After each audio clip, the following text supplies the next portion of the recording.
So, good morning, everyone, and once again, welcome back to the session. So, this is the day 4. അപ്പോൾ ഇന്നത്തെ ദിവസം നമുക്ക് ചെയ്യാനായിട്ടുള്ളത് കുറേ areas revise ചെയ്യാനുണ്ട്. Mainly നമുക്ക് 4 ഏരിയാസ് ആണ് റിവൈസ് ചെയ്യാനായിട്ടുള്ളത്. ക്വാളിറ്റി മാനേജ്മെന്റ് ഉണ്ട്, എത്തിക്സ് ഉണ്ട്, റിപ്പോർട്ടിംഗ് ഉണ്ട്, കോർപ്പറേറ്റ് ഗവർണൻസ് ഉണ്ട്. ഈ 4 ഏരിയാസിൽ നിന്നും ക്വസ്റ്റ്യൻസും പ്രാക്ടീസ് ചെയ്യാനായിട്ടുണ്ട്. So let start with each of this areas. അപ്പോൾ നമ്മൾ ആദ്യം തന്നെ പ്രാക്ടീസ് ചെയ്യാൻ പോകുന്നത് എത്തിക്സിന്റെ ഏരിയ ആണ്. അപ്പോൾ നമുക്ക് ആദ്യം എത്തിക്സിന്റെ ഏരിയ ഒന്ന് റിവൈസ് ചെയ്യാം. റിവൈസ് ചെയ്തതിനു ശേഷം ക്വസ്റ്റ്യൻ പ്രാക്ടീസിലേക്ക് പോവാം. സോ ബേസിക്കലി എത്തിക്സിന്റെ നമ്മൾ പഠിച്ചിരുന്നു. നമുക്കറിയാം ethics one of the important area ആണ്. നോർമലി MCQ എന്താണല്ലോ എത്തിക്സിന്റെ ഏരിയ എന്ന് വരാറുണ്ട്. ഡിസ്ക്രിപ്റ്റീവ് ക്വസ്റ്റ്യൻ വരുമോ എന്നുള്ള കാര്യത്തിൽ ഉറപ്പില്ല. ചിലപ്പം വരാം, ചിലപ്പം വരില്ല. സോ അപ്പൊ നമ്മൾ എത്തിക്സിന്റെ ഏരിയയിലേക്ക് വന്നു കഴിയുമ്പോഴത്തേനും ആദ്യം നമ്മൾ പഠിച്ചിട്ടുണ്ടായിരുന്നത് എന്തായിരുന്നു? ACC code of ethics and കണ്ടക്റ്റിനെ കുറിച്ചായിരുന്നു നമ്മൾ പഠിച്ചിട്ടുണ്ടായിരുന്നത്. അവിടെ തന്നെ നമ്മൾ ആദ്യം പറഞ്ഞു there are some fundamental ethical principles which we need to comply and 5 fundamental ethical principles ഉണ്ടെന്നായിരുന്നു നമ്മൾ പഠിച്ചിരുന്നത്. ഏതൊക്കെയായിരുന്നു? Integrity, objectivity, confidentiality, professional competence in due care and professional behaviour. And നമ്മൾ പറഞ്ഞു ഇന്റഗ്രിറ്റി എന്ന് പറഞ്ഞാൽ എന്താന്നാ പറഞ്ഞേ? ഓഡിറ്റേഴ്സ് അല്ലെങ്കിൽ ACC മെമ്പേഴ്സ് ആയിട്ടുള്ള ആളുകൾ അവരെപ്പോഴും എന്തായിരിക്കണം? സ്ട്രെയിറ്റ് ഫോർവേഡ് ആയിരിക്കണം, അതേപോലെ തന്നെ ഓണസ്റ്റ് ആയിരിക്കണം എല്ലാ പ്രൊഫഷണൽ ആൻഡ് ബിസിനസ് റിലേഷൻഷിപ്പിലും എന്ന് പറയുന്നതിനായിരുന്നു ഇന്റഗ്രിറ്റി എന്ന് പറയാം. സിനാരിയോയ്ക്ക് നമ്മൾ ഡിസോണസ്റ്റ് ആയിട്ട് പെരുമാറുന്ന എന്തെങ്കിലും ഒരു സിറ്റുവേഷനെ കുറിച്ച് പറയുകയാണെങ്കിൽ that's against the integrity of the auditor. ഇനി ഒബ്ജക്ടിവിറ്റി എന്ന് പറയുന്നത് നമ്മൾ പറഞ്ഞു നമ്മൾ ഒരിക്കലും ബയാസ്ഡ് ആവാൻ പാടില്ല, അല്ലെങ്കിൽ കോൺഫ്ലിക്ട് ഓഫ് ഇൻട്രസ്റ്റ് അല്ലെങ്കിൽ അൺഡ്യൂ ഇൻഫ്ലുവൻസ് ഉണ്ടാവാൻ പാടില്ല. നമ്മൾ എന്ത് തരത്തിലുള്ള പ്രൊഫഷണൽ അല്ലെങ്കിൽ ബിസിനസ് ജഡ്ജ്മെന്റ് എടുക്കുന്ന സമയത്തും നമ്മൾ ഒരിക്കലും ബയാസ്ഡ് ആയിട്ടുള്ള ഡിസിഷൻസ് എടുക്കാൻ പാടില്ല എന്ന് പറയുന്നതിനെയാണ് ഒബ്ജക്ടിവിറ്റി എന്ന് നമ്മൾ പറയുന്നുണ്ടാവുക. നമ്മൾ പഠിച്ചിരുന്നു എവ്രി തെറ്റ് is against the objectivity of the auditor. Professional competence and dew care എന്ന് പറയുമ്പോഴത്തേനും ആസ് എൻ ACC മെമ്പർ നമുക്കൊരു ഡ്യൂട്ടി ഉണ്ടാവും. നമ്മൾ പ്രൊഫഷണൽ നോളജും സ്കില്ലും എന്ത് ചെയ്തുകൊണ്ടേ ഇരിക്കണം? അപ് ടു ഡേറ്റ് ആക്കി വെച്ചുകൊണ്ടേ ഇരിക്കണം. നമ്മൾ ഒരു ക്ലയന്റിന്റെ വർക്ക് ഡെലിവർ ചെയ്യുന്ന സമയത്ത് ഏറ്റവും റെലവെന്റ് ആയിട്ടുള്ള പ്രൊഫഷണൽ സ്റ്റാൻഡേർഡ്സും ടെക്നിക്കൽ സ്റ്റാൻഡേർഡ്സും പ്രകാരം വേണം വർക്ക് ചെയ്ത് കൊടുക്കാനായിട്ട്. അത് നമ്മൾ പറഞ്ഞു അൺനോയിങ്ലി നമുക്ക് ഏതെങ്കിലും ഒരു പർട്ടിക്കുലർ ഏരിയയിൽ ക്ലയന്റിന്റെ നോളജ് ഇല്ലാത്ത പക്ഷം അവിടെ നമ്മൾ ആ ക്ലയന്റിന്റെ വർക്ക് അക്സെപ്റ്റ് ചെയ്യാനായിട്ട് പാടില്ല. കോൺഫിഡൻഷ്യാലിറ്റി എന്ന് പറയുമ്പോൾ നമ്മൾ 2 എലമെന്റ്സ് ആയിരുന്നു അവിടെ ഡിസ്കസ് ചെയ്തിരുന്നത്. As part of A business relationship ഒരു ക്ലയന്റിന്റെ കയ്യിൽ നിന്ന് ഒരു ഇൻഫർമേഷൻ ഒബ്ടൈൻ ചെയ്ത് കഴിഞ്ഞാൽ എന്ത് പേർപ്പസിന് വേണ്ടിയിട്ടാണോ ഇൻഫർമേഷൻ നമ്മൾ ഒബ്ടൈൻ ചെയ്തത് അതർ ദാൻ ദാറ്റ് മറ്റൊരു പേർപ്പസിന് വേണ്ടിയിട്ട് നമ്മൾ എന്ത് ചെയ്യാൻ പാടില്ല? ആ ഇൻഫർമേഷൻ യൂസ് ചെയ്യാനായിട്ട് പാടില്ല. അതേപോലെ തന്നെ ക്ലയന്റിന്റെ കയ്യിൽ നിന്ന് ഒരു ഇൻഫർമേഷൻ ഒബ്ടൈൻ ചെയ്ത് കഴിഞ്ഞാൽ നമ്മൾ ആ ഇൻഫർമേഷൻ ഒരു തേർഡ് പാർട്ടിയുടെ അടുത്ത് ഡിസ്ക്ലോസ് ചെയ്യാനും പാടില്ല. ഡിസ്ക്ലോസ് ചെയ്യണം എന്നുണ്ടെങ്കിൽ രണ്ട് സിറ്റുവേഷനിൽ ചെയ്യാൻ പാടുള്ളൂ എന്ന് പറഞ്ഞു. ഒന്നെങ്കിൽ നമുക്ക് അവിടെ ഒരു പേഴ്സണൽ അല്ലെങ്കിൽ പ്രൊഫഷണൽ റിലേഷൻഷിപ്പ് ഉണ്ടാവണം. അതേപോലെ തന്നെ as part of a professional or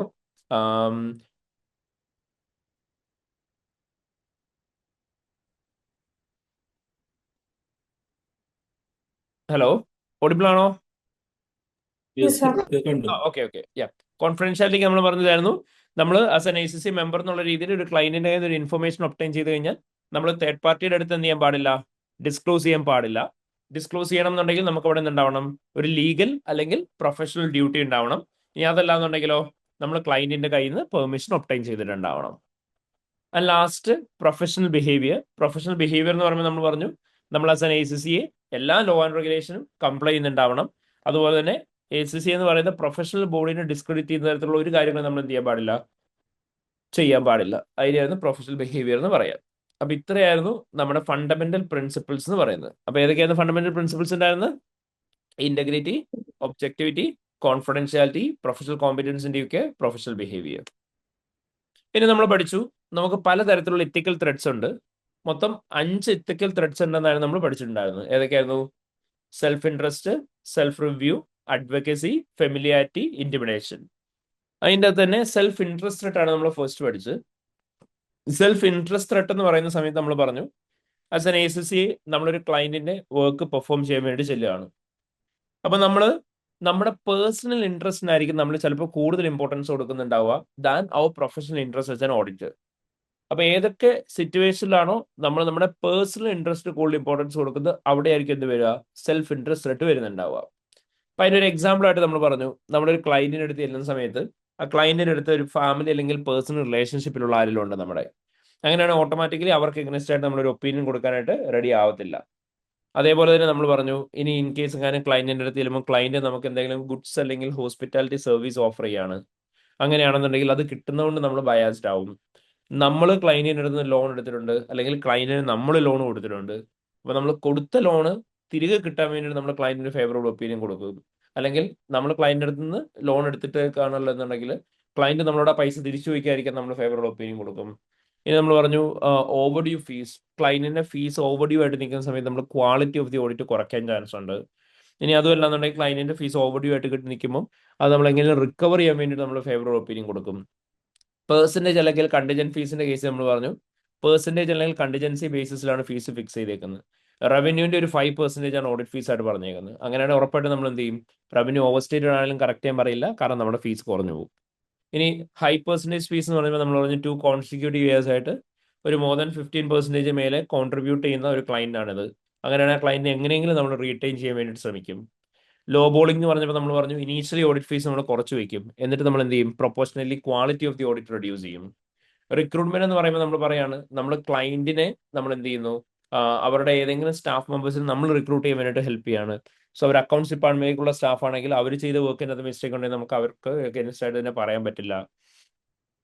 then നമുക്ക് ഷെയർസിൽ അല്ലെങ്കിൽ ഡിബഞ്ചേഴ്സിൽ എന്തെങ്കിലും കൈൻഡ് ഓഫ് ഇൻവെസ്റ്റ്മെന്റ് ഉണ്ട്, അങ്ങനെ ഫിനാൻഷ്യൽ ഇൻട്രസ്റ്റ് ഉണ്ടെന്നുണ്ടെങ്കിൽ ഓട്ടോമാറ്റിക്കലി നമ്മൾ അറിഞ്ഞുകൊണ്ട് നമുക്ക് ലോസ് ഉണ്ടാക്കി വെക്കില്ല, കമ്പനിക്ക് അഗൈൻസ്റ്റ് ആയിട്ട് നെഗറ്റീവ് പറഞ്ഞിട്ട്. നമ്മളും ഫേമും തമ്മിൽ ക്ലോസ് ബിസിനസ് റിലേഷൻഷിപ്പ് ഉണ്ടെങ്കിൽ, ഇതിനു മുന്നേ നമ്മൾ ക്ലയന്റ് കമ്പനി വർക്ക് ചെയ്തിട്ടുണ്ടെങ്കിൽ, എൻഗേജ്മെന്റ് പാർട്ട്നേഴ്സ് ആരെങ്കിലും നമ്മുടെ ഫേമിൽ തന്നെയുള്ളവർ ക്ലയന്റിന്റെ ബോർഡിലെ പാർട്ടാണെന്നുണ്ടെങ്കിൽ ഇവിടെയൊക്കെ സെൽഫ് ഇൻട്രസ്റ്റ് റേറ്റ് ആയിരിക്കും ഉണ്ടാവുക. So basically self interest rate എന്ന് പറയുമ്പോൾ നമ്മളതാ പറഞ്ഞത്, നമ്മളിവിടെ കൂടുതൽ ഇമ്പോർട്ടൻസ് കൊടുക്കുന്നുണ്ടാവും എന്തിനായിരിക്കും, നമ്മുടെ പേഴ്സണൽ ബെനിഫിറ്റിലായിരിക്കും കൂടുതൽ ഇമ്പോർട്ടൻസ് കൊടുക്കുക. സോ അങ്ങനെ നമ്മുടെ പേഴ്സണൽ ബെനിഫിറ്റിന് കൂടുതൽ ഇമ്പോർട്ടൻസ് കൊടുക്കാനുള്ള പോസിബിലിറ്റിയാണ് സെൽഫ് ഇൻട്രസ്റ്റ് റേറ്റ് എന്ന് നമ്മൾ വിളിക്കുക. ഓർമ്മയുണ്ടോ എല്ലാവർക്കും? Yes sir. ഓക്കെ. ആൻഡ് നമ്മൾ പഠിച്ചിരുന്ന അവിടെ ഓരോന്നിനും നമുക്ക് സേഫ് ഗാർഡ് വേണം. അപ്പം ജനറൽ ആയിട്ട് ഞാൻ ഇങ്ങനെ പറഞ്ഞു തന്നു, എളുപ്പത്തിൽ ഇങ്ങനെ ഓർത്ത് വെക്കാം. ഇവിടെ എവിടെയൊക്കെയാണ് ഒരു ഇൻഡിവിജ്വൽ കാരണം ഇഷ്യൂ ഉണ്ടാവുന്നത്, അതായത് ഇപ്പം ഫാമിലി ആൻഡ് പേഴ്സണൽ റിലേഷൻഷിപ്പ് ഉള്ള ഒരാൾ ക്ലയന്റ് കമ്പനിയിലുണ്ട്. സോ എല്ലാവരുടെയും ഉണ്ടാവില്ല, എന്താണെങ്കിലും മാനേജറിന് മാത്രമേ ഇവിടെ ഉണ്ടാവുള്ളൂ. അപ്പൊ അങ്ങനത്തെ കേസസ്, അല്ലെങ്കിൽ ഇപ്പം ഒരു പർട്ടിക്കുലർ പേഴ്സൺ മാത്രമേ എന്തെങ്കിലും ക്ലോസ് ബിസിനസ് റിലേഷൻഷിപ്പ് വരുന്ന കേസ്, ഒരാൾക്ക് ഫിനാൻഷ്യൽ ഇൻട്രസ്റ്റ് ഉള്ള കേസ്, അല്ലെങ്കിൽ ഒരാൾ ഇതിനു മുന്നേ ക്ലയന്റ് കമ്പനി വർക്ക് ചെയ്തിട്ടുള്ള കേസ്. അപ്പൊ അങ്ങനെയുള്ള സാഹചര്യങ്ങളിലൊക്കെ നമുക്ക് ചെയ്യാൻ പറ്റുന്ന എന്തായിരിക്കും, ഒരു ഇൻഡിവിജ്വൽ കാരണം കൊണ്ടാണ് ഇഷ്യൂസ് ഉണ്ടാകുന്നതെന്നുണ്ടെങ്കിൽ നമ്മൾ എന്ത് ചെയ്താൽ മതി എന്ന് പറഞ്ഞു, we have to remove that individual from the engagement ടീമിൽ നിന്ന് ആ ഇൻഡിവിജ്വലിനെ പിടിച്ച് ഒഴിവാക്കിയാൽ മതി. ഇനി നമ്മൾക്ക് പുതിയതായിട്ടുള്ള എന്തെങ്കിലും gift and hospitality service offer ചെയ്യോ, അല്ലെങ്കിൽ നമ്മൾ റൂൾ ബുക്ക് പ്രകാരം പഠിച്ചിട്ടുള്ള എന്തെങ്കിലും കാര്യങ്ങൾക്ക് എഗൻസ്റ്റ് ആയിട്ട് എന്തെങ്കിലും കാര്യങ്ങൾ വരുന്ന സമയത്ത് നമ്മൾ എന്ത് ചെയ്യുക, അത് പൊളൈറ്റ്ലി ഡിക്ലൈൻ ചെയ്യാനായിട്ട് പറയാം. ഇപ്പോൾ ഫോർ എക്സാമ്പിൾ നിങ്ങൾക്ക് gift and hospitality service offer ചെയ്യുന്നു, നിങ്ങൾ എന്ത് ചെയ്യുക, പൊളൈറ്റ്ലി ഡിക്ലൈൻ ചെയ്യുക. ഇനി അതേപോലെ തന്നെ അതർ കേസ്, ഫേം മൊത്തത്തിൽ അവിടെ ഇഷ്യൂ ഉണ്ടാകുന്ന ഒരു കേസ് ആണെന്നുണ്ടെങ്കിലോ, ലൈക്ക് പാർട്ണർ ഓൺ ക്ലയന്റ് ബോർഡോ, അല്ലെങ്കിൽ നമ്മുടെ ഓഡിറ്റ് ഫേം തന്നെയാണ് ലോൺ കൊടുത്തേക്കുന്നത്, അങ്ങനത്തെ ഒക്കെ സിറ്റുവേഷൻസിൽ എന്ത് ചെയ്യുക, ഫേം എൻഗേജ്മെന്റ് എടുക്കാതിരിക്കുക. അപ്പം ഇങ്ങനെ നമ്മൾ പറഞ്ഞ്, ഒരു ഇൻഡിവിജ്വൽ കാരണം കൊണ്ടാണ് ഇഷ്യൂ ഉണ്ടാകുന്നതെങ്കിൽ എപ്പോഴും നമ്മൾ എന്ത് ചെയ്യുക, ഇൻഡിവിജ്വലിനെ എൻഗേജ്മെന്റ് ടീമിൽ നിന്ന് റിമൂവ് ചെയ്യുക. ഫേം മൊത്തത്തിൽ ഉണ്ടാക്കുന്ന ഇഷ്യൂ ആണെങ്കിൽ ഫേം എൻഗേജ്മെന്റ് എടുക്കാതിരിക്കുക. ഇനി നമ്മളോട് പറഞ്ഞു നമുക്ക് കിട്ടുന്ന പുതിയ ഓഫറിങ്സ് എന്തെങ്കിലും ആണെങ്കിൽ അത് പൊളൈറ്റ്ലി എന്ത് ചെയ്യണം, ഡിക്ലൈൻ ചെയ്യണം. ക്ലിയർ ആയോ? Yes sir. സാറ് ഈ ഗിഫ്റ്റ് ആൻഡ് ഹോസ്പിറ്റാലിറ്റിയുടെ കേസിൽ ഈ ട്രിവിയൽ ആൻഡ് ഇൻകോൺസിക്വൻഷ്യൽ പറഞ്ഞ എന്താണ്? ചെറിയ എമൗണ്ട് നിങ്ങൾ ചെല്ലുന്ന സമയത്ത് നിങ്ങൾക്ക് ചായ തന്നു, അതുകൊണ്ട് നിങ്ങൾ ഫേവറബിൾ ഒപ്പീനിയൻ കൊടുക്കുമോ? ഇല്ല. ഓ അത് ശരി. ഓക്കെ. നമ്മളെപ്പോഴും ഓക്കെ. പറഞ്ഞിട്ടില്ലടാ, ട്രിവ്യൽ ആയിട്ടുള്ള ഒരു കാര്യമാണെന്നുണ്ടെങ്കിൽ അവിടെ ഇഷ്യൂ വരില്ല. ഇപ്പൊ നമ്മൾ പറഞ്ഞിരുന്നു, നിങ്ങൾ ആദ്യമായിട്ട് ഇപ്പോൾ ഒരു ഓഡിറ്റ് ചെയ്യാൻ ക്ലയന്റിന്റെ അടുത്തില്ലാണ്, ക്ലയന്റിന്റെ അടുത്ത് ചെല്ലുന്ന സമയത്ത് നിങ്ങൾക്ക് ഒരു വെൽക്കം കിറ്റ് ക്ലയന്റ് തന്നു, ഒരു വാട്ടർ ബോട്ടിൽ ഒരു ഡയറിയും തന്നു. നോർമലി എല്ലാവരും കൊടുക്കാറുള്ള സാധനം ഒരു വാട്ടർ ബോട്ടിലും ഡയറി ഒരു പെന്നും ഉള്ള ഒരു ചെറിയ പാക്കറ്റ് തന്നു, കമ്പനിയുടെ പേര് എഴുതിയത്. അത് തന്നു എന്ന് പറഞ്ഞ് നിങ്ങൾ ബയാസ്ഡ് ആവില്ലല്ലോ. അപ്പം സെൽഫ് ഇൻട്രസ്റ്റ് ത്രെട്ട് എന്ന് പറയണമെന്നുണ്ടെങ്കിൽ അവിടെ എന്ത് പറയണം, നിങ്ങളുടെ ജഡ്ജ്മെന്റിനെ ഇൻഫ്ലുവൻസ് ചെയ്യുന്ന എന്തെങ്കിലും ആണെങ്കിൽ മാത്രമേ അത് എന്തായി മാറുള്ളൂ, സെൽഫ് ഇൻട്രസ്റ്റ് ത്രെട്ടായി മാറുള്ളൂ. മനസ്സിലായോ? Okay sir. Okay. And what is trivial എന്ന് പറഞ്ഞാൽ that depends on the size of the firm and size of the client. അതിപ്പോൾ ഞാൻ പറഞ്ഞിട്ടുണ്ടായിരുന്നില്ല, ഇപ്പം ആസ് എൻ ഓഡിറ്റർ ഞാൻ എന്നും ലക്ഷറി ഹോട്ടൽസിൽ മാത്രം സ്റ്റേ ചെയ്യുന്ന ഒരാളാണ്. ആൻഡ് എവറി ഡേ 5 സ്റ്റാർ ഹോട്ടൽസിൽ മാത്രമേ ഞാൻ സ്റ്റേ ചെയ്യാറുള്ളൂ. For me it is nothing great. ഞാൻ എല്ലാ ദിവസവും വീട്ടിൽ നിൽക്കുന്ന പോലെ തന്നെ ഞാൻ എല്ലാ ദിവസവും ഹോട്ടലാണ് താമസിക്കാറ്, 5 സ്റ്റാർ ഹോട്ടലാണ് താമസിക്കാറ്. അപ്പോൾ അവിടെ ഞാൻ പോകുന്ന സമയത്ത് ക്ലയന്റ് ഒരു ദിവസം എൻ്റെ ബില്ല് പേ ചെയ്തു, എനിക്കതുകൊണ്ട് പ്രത്യേകിച്ച് ഒന്നും തോന്നാനില്ല, ശരിയല്ലേ? സോ ഇൻ ദാറ്റ് കേസ് എന്നെ സംബന്ധിച്ച് അത് ഒരു പർട്ടിക്കുലർ ഇഷ്യൂ അല്ല. അത് നമ്മൾ പറഞ്ഞ് ട്രിവിയൽ ആയിട്ടുള്ള പ്രശ്നങ്ങളാണെങ്കിൽ നമ്മൾ അത് കൺസിഡർ ചെയ്യില്ല. ആൻഡ് വാട്ട് ഈസ് ട്രിവിയൽ എന്ന് പറഞ്ഞാൽ നമ്മൾ പറഞ്ഞു അത് depends on size of the firm and the client ആയിരിക്കും വരിക. മനസ്സിലായോ? Yes. സിമ്പിൾ ആയിട്ട് ഇങ്ങനെ ഓർത്താൽ മതി. ജഡ്ജ്മെന്റിനെ അഫക്ട് ചെയ്യുന്ന മിസ്റ്റേക്സ് ആയിരിക്കും എന്തിലേക്ക് ലീഡ് ചെയ്യുന്നുണ്ടാവുക? സെൽഫ് ഇൻട്രസ്റ്റിലേക്ക് ലീഡ് ചെയ്യുന്നുണ്ടാവുക. കാരണം നിങ്ങൾ ബയാസ്ഡ് ആവാനുള്ള പോസിബിലിറ്റി അല്ല നമ്മൾ കൺസിഡർ ചെയ്യുന്നത്. ഓക്കെ, ഇനി സെൽഫ് റിവ്യൂ ത്രെട്ട് എന്ന് പറയുമ്പോൾ നമ്മൾ പറഞ്ഞിരുന്നു, സെൽഫ് റിവ്യൂ ത്രെട്ട് എന്ന് പറയുമ്പോഴത്തേനും അവിടെ പലതരത്തിലുള്ള ഇഷ്യൂസ് കയറി വരാം. അവിടെ സമ്മറി എഡിറ്റർ മാത്രം ഓർത്ത് വെച്ചാൽ മതി. നിങ്ങളൊരു ക്ലയന്റിന്റെ ഓഡിറ്റ് ചെയ്യാൻ ചെല്ലുന്നു, ഇതിനു മുന്നേ നിങ്ങൾക്ക് ഈ ക്ലയന്റുമായിട്ട് റിലേറ്റ് ചെയ്ത് എന്തെങ്കിലും വർക്ക് ചെയ്ത് കൊടുത്തിട്ടുണ്ടെന്നുണ്ടെങ്കിൽ അവിടെ ഓട്ടോമാറ്റിക്കലി എന്ത് ത്രെട്ട് വരും? സെൽഫ് റിവ്യൂ ത്രെട്ട് വരും. ബിക്കോസ് നമ്മൾ എങ്ങനെയാണ് പഠിച്ചത്? നിങ്ങൾ ഓൾറെഡി പെർഫോം ചെയ്ത് കൊടുത്തൊരു വർക്ക് നിങ്ങൾ തന്നെ റിവ്യൂ ചെയ്യുന്ന സമയത്ത് അവിടെ വരുന്ന ത്രെട്ടിനെയാണ് നമ്മൾ എന്ത് വിളിക്കുക? സെൽഫ് റിവ്യൂ ത്രെട്ട് എന്ന് വിളിക്കുക. അപ്പൊ അതിന്റെ എക്സാമ്പിൾസ് ആണ് ഈ തന്നേക്കുന്നത്. നിങ്ങൾ ക്ലയന്റ് ഓൾറെഡി വാലുവേഷൻ സർവീസ് ചെയ്ത് കൊടുത്തിട്ടുണ്ട്, ടാക്സിന്റെ സർവീസ് ചെയ്ത് കൊടുത്തിട്ടുണ്ട്, internal audit service, corporate finance റേസ് ചെയ്ത് കൊടുത്തിട്ടുണ്ട്. ഇതിനു മുന്നേ നിങ്ങൾ ക്ലയന്റ് കമ്പനി വർക്ക് ചെയ്തിട്ടുണ്ട്, അക്കൗണ്ടിങ് റെക്കോർഡ്സ് അല്ലെ ഫിനാൻഷ്യൽ സ്റ്റേറ്റ്മെന്റ്സ് പ്രിപ്പയർ ചെയ്ത് കൊടുത്തിട്ടുണ്ട്. അപ്പൊ അവിടെ എല്ലാം കോമൺ ആയിട്ട് വരുന്ന ത്രെട്ട് എന്ന് പറയുന്നത് എന്തായിരിക്കും? സെൽഫ് റിവ്യൂ ത്രെട്ട് ആയിരിക്കും. അത് നമ്മൾ പറഞ്ഞ് സെൽഫ് റിവ്യൂ ത്രെട്ട് എന്ന് പറയുന്ന ത്രെട്ട് മെയിൻലി വരുന്ന ഏത് സിറ്റുവേഷനിലായിരിക്കും?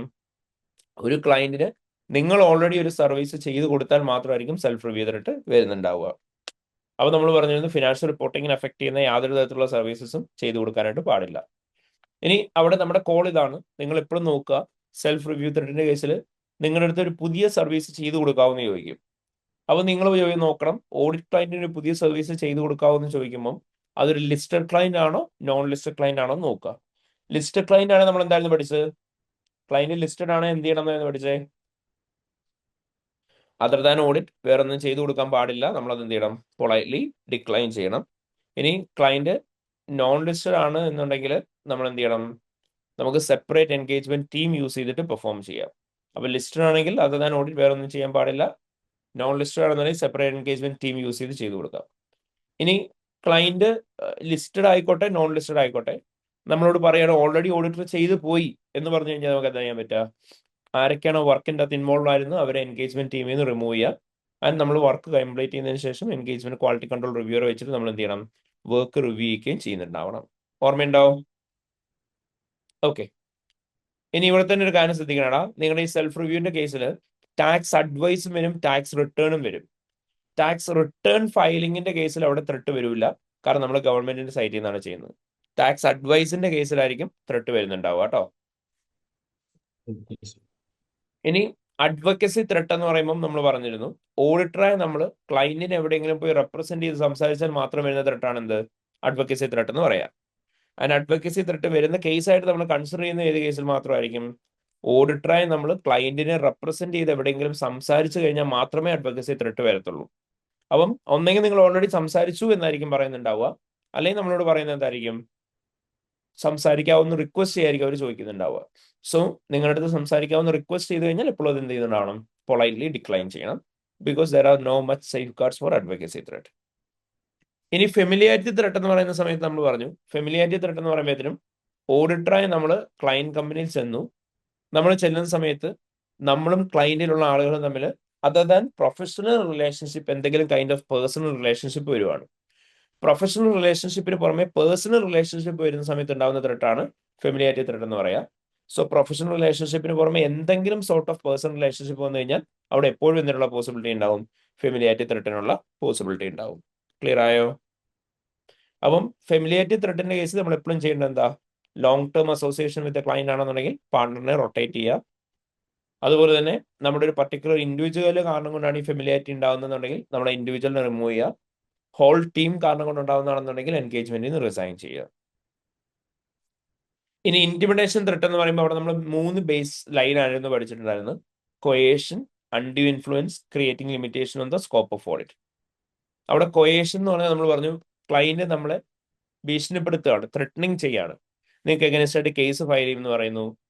ഇപ്പോൾ ഓഡിറ്ററായി നിങ്ങൾ ഓഡിറ്റ് ചെയ്യുന്ന സമയത്ത് നിങ്ങളുടെ audit fees our pay of ചെയ്യില്ല എന്ന് പറയുന്നു. നെക്സ്റ്റ് ഇയറിന്റെ ഓഡിറ്റ് തരില്ല എന്ന് പറയുന്നു. റിലേറ്റഡ് സർവീസസ് നിങ്ങൾ ഇൻവോൾവ് ആക്കില്ല എന്ന് പറയുന്നു. അങ്ങനെ എന്തെങ്കിലുമൊക്കെ പറഞ്ഞ് നിങ്ങളെ പേടിപ്പിക്കുകയാണ്, ഭീഷണിപ്പെടുത്തുകയാണ്. അല്ലെങ്കിൽ അൺഡ്യൂ ഇൻഫ്ലുവൻസ്, നിങ്ങളുടെ മേലെ അതോറിറ്റി ഉള്ള ഒരാൾ നിങ്ങളെ ഇൻഫ്ലുവൻസ് ചെയ്യാണ്. ഇനി അതുമല്ലാന്നുണ്ടെങ്കിൽ creating limitation on the scope of audit, നിങ്ങൾക്ക് സഫീഷ്യന്റ് ടൈം തരുന്നില്ല ഓഡിറ്റ് ചെയ്യാൻ വേണ്ടിയിട്ട്. അല്ലാന്നുണ്ടെങ്കിൽ നിങ്ങൾക്ക് ആക്സസ് ടു ഓൾ ഇൻഫർമേഷൻ തരുന്നില്ല. ഓഡിറ്റ് ക്വിക്ലി കംപ്ലീറ്റ് ചെയ്യണം എന്ന് പറയുന്നു. ഫിനാൻസ് ഡയറക്ടറോട് സംസാരിക്കാൻ സമ്മതിക്കുന്നില്ല. എംപ്ലോയീസിനോട് സംസാരിക്കാൻ സമ്മതിക്കുന്നില്ല, ഓഡിറ്റിനകത്ത് ഇന്റൻഷൻ എന്തെങ്കിലുമൊക്കെ കാര്യങ്ങൾ മറച്ചു വെക്കുന്നു. അതാണ് creating limitation scope of audit എന്ന് പറയാം. This all comes under the category of intimidation threat. അത് നമ്മൾ പഠിച്ചിരുന്നു. ഇന്റിമിഡേഷൻ ത്രെട്ടിന്റെ കേസ് നമുക്ക് കേൾക്കാൻ പറ്റുന്ന സേഫ് ഗാർഡ് എന്തായിരിക്കും? നിങ്ങൾ എപ്പോഴും അവിടുത്തെ നിങ്ങൾ ഫേസ് ചെയ്യുന്ന ഇഷ്യൂ എന്താണെന്നുള്ളത് those charge with governance and മാനേജ്മെന്റുമായിട്ട് ഡിസ്കസ് ചെയ്യുക. അതിന് കറക്റ്റീവ് ആക്ഷൻ എടുക്കാൻ പറ്റുമോ എന്നുള്ളത് നോക്കുക. പറ്റുന്നില്ല എന്നുണ്ടെങ്കിൽ എൻഗേജ്മെന്റിൽ നിന്ന് റിസൈൻ ചെയ്യുക. അപ്പൊ ഇങ്ങനെ ഇൻ ടോട്ടൽ 5 ത്രെട്ടായിരുന്നു നമ്മൾ പഠിച്ചിരുന്നത്. ഇവിടെ നമ്മൾ പറഞ്ഞു കുറച്ച് ത്രെട്ടുകൾ റിലേറ്റഡ് ആണ്. ലൈക്ക് സെൽഫ് ഇൻട്രസ്റ്റ് ത്രെട്ട്, അതേപോലെ തന്നെ familiarity threat, intimidation threat. Family അല്ലെങ്കിൽ പേഴ്സണൽ റിലേഷൻഷിപ്പ് ഉണ്ടാകുന്ന എല്ലാ കേസിലും 3 ത്രെട്ടും വരാം. ബട്ട് നമ്മൾ പറഞ്ഞു എങ്ങനെയാണ് ഡിസ്റ്റിങ്വിഷ് ചെയ്യാൻ പറ്റുക? ഫെമിലിയാരിറ്റി ത്രെട്ടിന്റെ കേസിൽ നമുക്കൊരു പേഴ്സണൽ റിലേഷൻഷിപ്പിനായിരിക്കും നമ്മൾ കൂടുതൽ ഇമ്പോർട്ടൻസ് കൊടുക്കുക റാദർ ദാൻ പ്രൊഫഷണൽ റിലേഷൻഷിപ്പ്. നമ്മൾ പേഴ്സണൽ ഇൻട്രസ്റ്റിന് കൂടുതൽ ഇമ്പോർട്ടൻസ് കൊടുക്കുമ്പോഴാണ് സെൽഫ് ഇൻട്രസ്റ്റ് ആവുക. നിങ്ങളുടെ മേലെ ഒരു അതോറിറ്റി യൂസ് ചെയ്ത് നിങ്ങളെ ഇൻഫ്ലുവൻസ് ചെയ്യുമ്പോൾ മാത്രമാണ് അത് എന്തായി മാറുക? ഇന്റിമിഡേഷനായി മാറുക. നമുക്ക് എപ്പോഴും സിനാരിക്കകത്ത് ഈസിലി ട്രേസ് ചെയ്യാൻ പറ്റുന്ന രണ്ടെണ്ണമായിരിക്കും സെൽഫ് റിവ്യൂ, അഡ്വക്കേസിയും. കാരണം ഒരു ക്ലയന്റിന് നമ്മൾ ചെയ്ത് കൊടുത്ത വർക്ക് നമ്മൾ തന്നെ റിവ്യൂ ചെയ്യുന്നു എന്നുള്ള സിറ്റുവേഷൻ വരുമ്പോൾ മാത്രമേ സെൽഫ് റിവ്യൂ വരുള്ളൂ. ഒരു ക്ലയന്റിനെ നമ്മൾ എവിടെയെങ്കിലും പോയി റെപ്രസെന്റ് ചെയ്യുന്നതിനെ കുറിച്ച് പറഞ്ഞാൽ മാത്രമേ അഡ്വക്കേസി വരുള്ളൂ. അപ്പൊ ഈ രീതിയിൽ ത്രെട്ടുകൾ എന്ത് ചെയ്യുക? ഡിസ്റ്റിങ്വിഷ് ചെയ്തെടുക്കുക. ക്ലിയർ ആയോ? ഓക്കെ. ആൻഡ് വെരി ഫൈനലി നമ്മൾ പഠിച്ചിരുന്നു auditing multiple entity in A competent market or entities that trade with each other. Entities പരസ്പരം അങ്ങോട്ടും ഇങ്ങോട്ടും കോമ്പീറ്റ് ചെയ്യുന്ന എൻറ്റിറ്റീസോ നമ്മൾ പരസ്പരം അങ്ങോട്ടും ഇങ്ങോട്ടും ട്രേഡ് ചെയ്യുന്ന എൻറ്റിറ്റീസോ ഓഡിറ്റ് ചെയ്യുന്ന സമയത്ത് there will be threats to objectivity and confidentiality due to conflict of interest. അവിടെ നമ്മൾ പറഞ്ഞു കോൺഫ്ലിക്ട് ഓഫ് ഇൻട്രസ്റ്റ് അവോയ്ഡ് ചെയ്യാൻ നമ്മൾ എപ്പോഴും ഫസ്റ്റ് ചെയ്യേണ്ട കാര്യം എന്താ? ആസ് എ സേഫ് ഗാർഡ് നമ്മൾ ഫസ്റ്റ് പ്രൈമറി സേഫ് ഗാർഡ് എന്ന് പറയുന്നത് ബോത്ത് ക്ലയന്റിന്റെ കയ്യിൽ നിന്ന് പെർമിഷൻ ഒബ്റ്റൈൻ ചെയ്യണം. And we should inform the client about both the engagement. And 2 ക്ലയന്റും എഗ്രി ചെയ്താൽ മാത്രമേ നമുക്ക് എൻഗേജ്മെന്റ് കണ്ടിന്യൂ ചെയ്യാനായിട്ട് പാടുള്ളൂ. ആൻഡ് അഡീഷണൽ സേഫ് ഗാർഡ്സ് എടുക്കണം എന്ന് പറഞ്ഞു. അതെന്തൊക്കെയാണ് നമ്മൾ പഠിച്ചത്? നമ്മൾ പറഞ്ഞു ബോത്ത് ക്ലയന്റിന് വേണ്ടിയിട്ട് നമ്മൾ സെപ്പറേറ്റ് ആയിട്ടുള്ള എൻഗേജ്മെന്റ് ടീം ആയിരിക്കണം യൂസ് ചെയ്യുന്നത്. ആക്സസ് ടു ഇൻഫർമേഷൻ പ്രിവെന്റ് ചെയ്യാനായിട്ടുള്ള പ്രൊസീജിയേഴ്സ് ഉണ്ടാവണം. എൻഗേജ്മെന്റ് ടീമിലുള്ള എല്ലാ മെമ്പേഴ്സും കോൺഫിഡൻഷ്യാലിറ്റി എഗ്രിമെന്റ് സൈൻ ചെയ്തിട്ടുണ്ടാവണം. ഈ പറയുന്ന ഓരോ സേഫ് ഗാർഡ്സും നമ്മൾ റെഗുലർലി റിവ്യൂ ചെയ്യുന്നുണ്ടാവണം. ക്ലയന്റിന് ഇൻഡിപെൻഡൻസ് അഡ്വൈസ് കൊടുക്കണം. ആൻഡ് നമ്മൾ പറഞ്ഞു ഇൻ കേസ് എങ്ങാനും ഏതെങ്കിലും സേഫ് ഗാർഡ്സ് നമുക്ക് കറക്റ്റായിട്ട് ഇംപ്ലിമെന്റ് ചെയ്യാൻ പറ്റുന്നില്ല എന്നുണ്ടെങ്കിൽ എൻഗേജ്മെന്റ് റിസൈൻ ചെയ്യണം അല്ലെങ്കിൽ ഡിക്ലൈൻ ചെയ്യണം. ഇത്രയാണ് നമ്മൾ പഠിച്ചിട്ടുണ്ടായിരുന്നു when we audit multiple entities in a competent market or entities that trade with each other. ഓർമ്മയുണ്ടോ എല്ലാവർക്കും? എടാ ഓർമ്മയുണ്ടോ? Yes, sir. Okay. Yes, sir. അത് നമ്മൾ പറഞ്ഞിരുന്നു എല്ലാവർക്കും ആപ്ലിക്കബിൾ ആയിട്ടുള്ള പീരീഡ് എന്ന് പറഞ്ഞാൽ എത്രയായിരിക്കും വരുന്നുണ്ടാവുക? Engagement partner, quality control reviewer, key audit partner, എല്ലാവർക്കും ആപ്ലിക്കബിൾ ആയിട്ടുള്ള പീരീഡ് എത്രയായിരിക്കും മാക്സിമം ഒരു എൻഗേജ്മെന്റ് സെർവ് ചെയ്യാൻ പറ്റുന്നത്? 7 years. 7 years ആയിരിക്കും. അല്ലെങ്കിൽ അവിടെ ഫെമിലിയാരിറ്റി ഇഷ്യൂ ഉണ്ടാവും. അവിടെ നമ്മൾ പറഞ്ഞു ഓരോരുത്തർക്കും അലൗഡ് ആയിട്ടുള്ള കൂളിംഗ് ഓഫ് പീരീഡ് ഉണ്ട്. That will vary. എൻഗേജ്മെന്റ് പാർട്ണറുടെ കൂളിംഗ് ഓഫ് പീരീഡ് എത്രയായിരുന്നു? Engagement partner 7 years. 7-year term complete ചെയ്ത് എത്ര മാറേണ്ടത്? 5 years. എൻഗേജ്മെന്റ് ക്വാളിറ്റി കൺട്രോൾ റിവ്യൂറോ 3 years. കീ ഓഡിറ്റ് പാർട്ണറോ 2. 2 years. പെർഫെക്റ്റ്. ഓക്കെ. നമ്മുടെ റീസെന്റ് എക്സാംസ് നോക്കിക്കഴിഞ്ഞാൽ റീസെന്റ് എക്സാംസിനൊന്നും ക്വാളിറ്റി മാനേജ്മെന്റിന്റെ അല്ലാണ്ട് എത്തിക്സിന്റെ എലമെന്റ്സ് ഒന്നും ചോദിച്ചിട്ടില്ല. അപ്പൊ അതുകൊണ്ട് നമുക്ക് എന്ത് ചെയ്യാം? നമുക്ക് നേരത്തെ ഒരു ക്വസ്റ്റ്യൻ ചെയ്യാം. നമുക്ക് അപ്പൊ ഏറ്റവും ലേറ്റസ്റ്റ് കിറ്റിന്റെ അകത്ത് എത്തിക്സിനെ ബേസ് ചെയ്തിട്ട് ഡിസ്ക്രിപ്റ്റീവ് ക്വസ്റ്റ്യൻ ഇല്ല. സോ നമുക്ക് ലേറ്റസ്റ്റ് കിറ്റിലെ തന്നെ തൊട്ട് മുന്നത്തെ ക്വസ്റ്റ്യൻ ചെയ്യാം. പീച്ച് എന്ന് പറഞ്ഞ ക്വസ്റ്റ്യൻ ചെയ്യാം. പീച്ച്. സോ പീച്ച് എന്ന് പറഞ്ഞ ക്വസ്റ്റ്യൻ്റെ അകത്ത് നിങ്ങളോട് ചോദിച്ചേക്കുന്ന 2 എത്തിക്കൽ ത്രെട്ടും അതിന് വേണ്ടിയിട്ടുള്ള 2 അപ്രോപ്രിയേറ്റ് സേഫ് ഗാർഡ്സുമാണ്. അപ്പൊ എല്ലാവരും ഒരു കാര്യം ചെയ്തേ, ഈ ക്വസ്റ്റ്യൻ ഒന്ന് വായിച്ചിട്ട് ഇവിടെയുള്ള എത്തിക്കൽ ത്രെട്ടും സേഫ് ഗാർഡ്സ് എന്തൊക്കെയാണ് വേണ്ടെന്നുള്ളതൊന്ന് ഐഡന്റിഫൈ ചെയ്തേ. ഇവിടെ തന്നെ ക്വസ്റ്റ്യൻ വായിച്ചോളൂ കേട്ടോ. ഇത്രയേ ഉള്ളൂ മൊത്തം ക്വസ്റ്റ്യൻ. ഓക്കെ. അപ്പൊ ഈ കേസ് ഒന്ന് വായിച്ചു നോക്കുക. ഇവിടെ ഉണ്ടാവുന്ന എത്തിക്കൽ ത്രെട്ടും അതിന് വേണ്ട സേഫ് ഗാർഡ്സ് എന്തൊക്കെയാണെന്നുള്ളതൊന്ന് പിക്ക് ചെയ്ത് എല്ലാവരും. സോ നോക്കിയേ, Pete's company has been an audit client of Apricot & Co. for the last 15 years. The audit staff of the Apricot & Co. and the client staff of Pete's company have always enjoyed a meal together at the start of the final audit. Alan Edward, the managing director of Pete's company, has this year suggested that instead of a meal, all of the audit staff and client staff go away for the weekend to a luxury hotel at Pete's company's expense. Alan Edward had also suggested that the current year audit fees is negotiated to be based on percentage of Peace Company's operating profit for the year. This year, for the first time, Apricot & Co. has been approached by Peace Company to help identify the potential acquisition targets. Discussions are currently at an early stage and no work has been undertaken at present. The total fees in relation to the audit and other work would fall within the acceptable level in line with ACCA Code of Ethics and Conduct. Okay. പറയും എന്തൊക്കെയാ നമുക്ക് as of now ഇവിടെയുള്ള ethical issues? Gift and hospitality. Gift and hospitality. Okay, ഇവിടെ gift and hospitality എന്താ കൊടുക്കാന്ന് പറഞ്ഞേ? Audit സ്റ്റാഫിനെയും Luxury. ക്ലയന്റിന്റെ സ്റ്റാഫിനെയും കൂടെ എവിടെ കൊണ്ടുപോകാന്ന് പറഞ്ഞു? ഒരു ലക്ഷറി ഹോട്ടലിൽ വീക്കെൻഡിന് കൊണ്ടുപോകാന്ന് പറഞ്ഞു, ക്ലയന്റിന്റെ എക്സ്പെൻസിന്. അപ്പൊ ഓട്ടോമാറ്റിക്കലി ഇവിടെ എന്തൊക്കെ തൊട്ടായിരിക്കും വരിക? Self-interest. Familiarity വരില്ല സർ. യെസ്, ഫെമിലിയാരിറ്റി എന്തുകൊണ്ടാണ് വരിക? They've been working together for the past 15 years. Fine, അത് രണ്ട് കേസ് അല്ലേ? ഓക്കെ, അതിലേക്ക് അതെ. നമുക്ക് ഇവിടെ ഏതൊക്കെ തൊട്ടാ വരിക? അതായത് നമ്മൾ പറഞ്ഞു വീക്കെൻഡ് ടു എ ലക്ഷറി ഹോട്ടലിൽ ക്ലയന്റിന്റെ എക്സ്പെൻസ് കൊണ്ടുപോകുമ്പോൾ അവിടെ ഏതൊക്കെ തൊട്ടായിരിക്കും വരുന്നുണ്ടാവുക? സെൽഫ് ഇൻട്രസ്റ്റ് വരും എന്ന് പറഞ്ഞു. സെൽഫ് ഇൻട്രസ്റ്റ് എന്തുകൊണ്ടാണ് വരുന്നത്? കാരണം accepting gift and hospitality service ആണ്. അപ്പൊ അത് കാരണം കൊണ്ട് സെൽഫ് ഇൻട്രസ്റ്റ് വരും. വേറെ ഏതിനെ തൊട്ട് അവിടെ വരുമോ? സെയിം കേസിൽ തന്നെ ഒന്ന് ലോജിക്കലി ആലോചിച്ച് നോക്കിയേ, ബേസിക് ലോജിക്. Familiarity. Familiarity വരില്ല. എങ്ങനെ ഫെമിലിയാരിറ്റി വരിക? Audit staff, client staff ഒരുമിച്ചല്ല പോകുന്നത്. യെസ്, ഓഡിറ്റ് സ്റ്റാഫും ക്ലയന്റ് സ്റ്റാഫും ഒരുമിച്ചാ പോകുന്നത്. അതുകൊണ്ട് അവിടെ എന്തും വരും? ഫെമിലിയാരിറ്റി വരും. മനസ്സിലായോ? ഓക്കെ, അപ്പം നിങ്ങൾ എപ്പോഴും സിനാരിയോ ശ്രദ്ധിക്കുക. അതായത് സിനാരിയോക്കകത്ത് നിങ്ങളോട് പറയാണ് ഒരു ക്ലയന്റ് നിങ്ങൾക്കൊരു ലക്ഷറി ഹോട്ടലിൽ വീക്കെൻഡ് ട്രിപ്പ് അറേഞ്ച് ചെയ്തു എന്ന് പറയാണ്. അങ്ങനെയാണെങ്കിൽ there is only gift and hospitality services. അപ്പൊ അത് കാരണം കൊണ്ട് അവിടെ എന്ത് തൊട്ട് മാത്രമേ വരുള്ളൂ? സെൽഫ് ഇൻട്രസ്റ്റ് മാത്രമേ വരുള്ളൂ. പക്ഷെ ഇവിടെ നിങ്ങളോട് സ്പെസിഫിക്കലി എടുത്ത് പറഞ്ഞു ക്ലയന്റിന്റെ സ്റ്റാഫിനെയും ഓഡിറ്റ് ടീമിനെയും കൂടെ ഒരുമിച്ചാണ് കൊണ്ടുപോകുന്നതെന്ന്. അപ്പോൾ ഓട്ടോമാറ്റിക്കലി അവിടെ എന്നുള്ള പോസിബിലിറ്റി ഉണ്ടാവും? അവിടെ ഒരു പേഴ്സണൽ റിലേഷൻഷിപ്പ് വരും ദാൻ പ്രൊഫഷണൽ റിലേഷൻഷിപ്പ്. അപ്പോൾ ഓട്ടോമാറ്റിക്കലി അതിലേക്ക് ലീഡ് ചെയ്യും, ഫെമിലിയാരിറ്റി ത്രെഡിലേക്ക് ലീഡ് ചെയ്യും.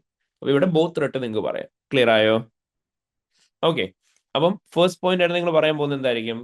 നിങ്ങൾ പറയാ the Alan Edward managing director has suggested that all the audit staff and client staff will be going together for a weekend at a luxury hotel at the client company's expense. Therefore, this may result in self-interest and familiarity threat to objectivity. The accepting of goods and services may result in undermining the auditor's objectivity. And additionally, audit staff and client going together for a weekend getaway will result in forming of personal relationship rather than professional relationship, leading to familiarity threat. അവിടെ നമുക്ക് കൊടുക്കാൻ പറ്റുന്ന appropriate safeguard എന്തായിരിക്കും? Politely decline ചെയ്യാം. Politely decline ചെയ്യാൻ പറയാം. അപ്പൊ നമ്മൾ എന്ത് പറയണം?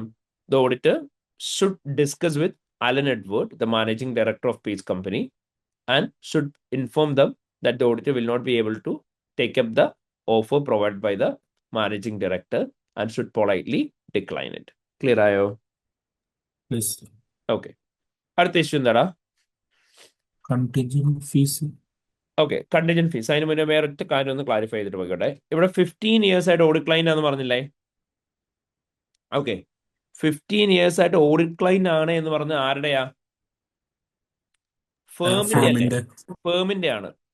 ഒരു പാർട്ട്ണർ 15 years ആയിട്ട് അസോസിയേറ്റഡ് ആണെന്ന് പറഞ്ഞോ? ഇല്ല. ഇല്ല. അപ്പൊ long term relationship with the client of an individual അല്ലേ നമ്മൾ ഫെമിലിയാരിറ്റി ആയിട്ട് പറയാറുള്ളത്? ഓക്കെ, ഇവിടെ അതിനെക്കുറിച്ച് പ്രത്യേകിച്ച് ഒന്നും ഡീറ്റെയിൽസ് തരാത്തതുകൊണ്ട് നിങ്ങൾ അതെടുത്ത് പറയേണ്ടതുണ്ട്. മനസ്സിലായോ? ഓക്കെ. ഓക്കെ, ഇനി ഇവിടെ നമ്മൾ എന്താണ് അടുത്ത് പറഞ്ഞേ? Contingent fees. Percentage or contingent fees. കാരണം ഫീസ് എന്തിനെ ബേസ് ചെയ്ത് ഫിക്സ് ചെയ്യുന്നവർ പറഞ്ഞേക്കുന്നത്? ഓപ്പറേറ്റിംഗ് പ്രോഫിറ്റിനെ ബേസ് ചെയ്തിട്ട് ഫീസ് ഫിക്സ് ചെയ്യാന്നാണ് പറഞ്ഞേക്കുന്നത്.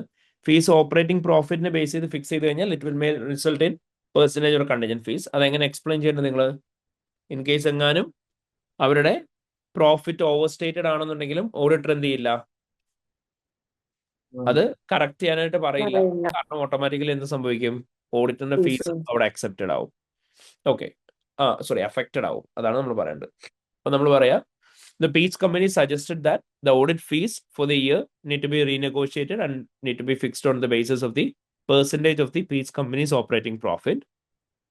This may lead to percentage and contingent fees, creating self-interest rate. Because in case if the operating profit of the company is misstated, auditor will not be willing to correct the misstatement as it may affect the auditor's revenue. ഇനി അവിടെ കൊടുക്കാൻ പറ്റുന്ന response എന്ന് പറഞ്ഞാൽ എന്തായിരിക്കും? Safe guard, easy safe guard എന്തായിരുന്നു? അല്ലെങ്കിൽ fixed ഫീ വാങ്ങിക്കാം, അല്ലെങ്കിൽ നമ്പർ ഓഫ് അവേഴ്സിന്റെ മുകളിൽ ഫീസ് ചാർജ് ചെയ്യാം. ഓക്കെ, അപ്പൊ നിങ്ങൾ എന്താ പറയാ? Auditor should discuss with those charged with governance and Alan Edward about the fee and should inform them that fees should be a fixed amount, or the fees can alternatively be charged on the basis of hours spent by the auditor for performing the audit engagement. Clear ayo? Okay, and the Yes, sir. last case in the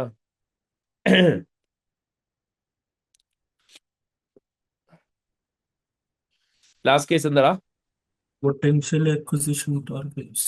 okay, potential acquisition ടാർഗറ്റിന് നമ്മളോട് കണ്ടുപിടിച്ച് കൊടുക്കാവുന്ന ചോദിക്കുകയാണ്. എന്തിനു വേണ്ടിയിട്ടാ? അവർക്ക് acquisition നടത്താൻ വേണ്ടിയിട്ട്. അപ്പൊ അവിടെ ഏതൊക്കെ ത്രെട്ടായിരിക്കും വരിക? കോൺഫിഡൻഷ്യാലിറ്റി വരാൻ സാധ്യത. കോൺഫിഡൻഷ്യാലിറ്റി വരാൻ ചാൻസ് ഒന്നുമില്ല. ഓക്കെ, സെൽഫ് റിവ്യൂ ആണ്. ഏതാടാ? സെൽഫ് റിവ്യൂ പോലെ വരും. സെൽഫ് റിവ്യൂ എങ്ങനെ വരിക? ലൈക് നമ്മള് അല്ലേ അവർക്ക് പറഞ്ഞു കൊടുക്കണം. അപ്പം അത് തന്നെ ആയിരിക്കില്ല നമ്മൾ വീണ്ടും റിവ്യൂ ചെയ്യേണ്ടി വരണേ. Okay, fine. പിന്നെ വേറെ ഏതാ ത്രെട്ട് വരിക?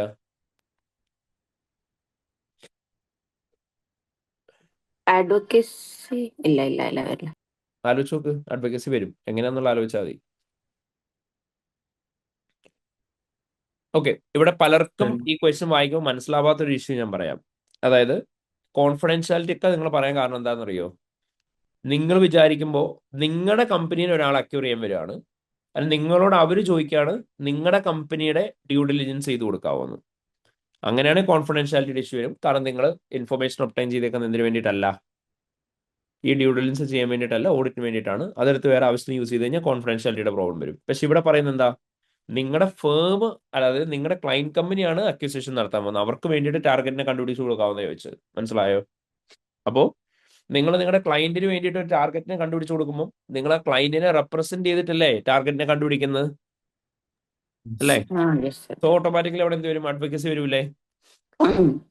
ആൻഡ് വൺസ് അക്വിസിഷൻ നടന്നു കഴിഞ്ഞാൽ കൺസോളിഡേറ്റഡ് എഫേഴ്സിന്റെ പാർട്ടായിട്ട് ഇത് വരൂല്ലേ? അപ്പൊ അത് റിവ്യൂ ചെയ്യാനുള്ള റെസ്പോൺസിബിലിറ്റി നിങ്ങൾക്കല്ലേ? അപ്പൊ അവിടെ എന്ത് വരും? സെൽഫ് റിവ്യൂ വരും. മനസ്സിലായോ? ഓക്കെ, അപ്പൊ അതായിരിക്കും നമ്മൾ പറയുന്നുണ്ടാവുക. അപ്പം നിങ്ങൾ ഇവിടെ പറയാ the Apricot and company have approach the audit firm to help them in identifying acquisition target.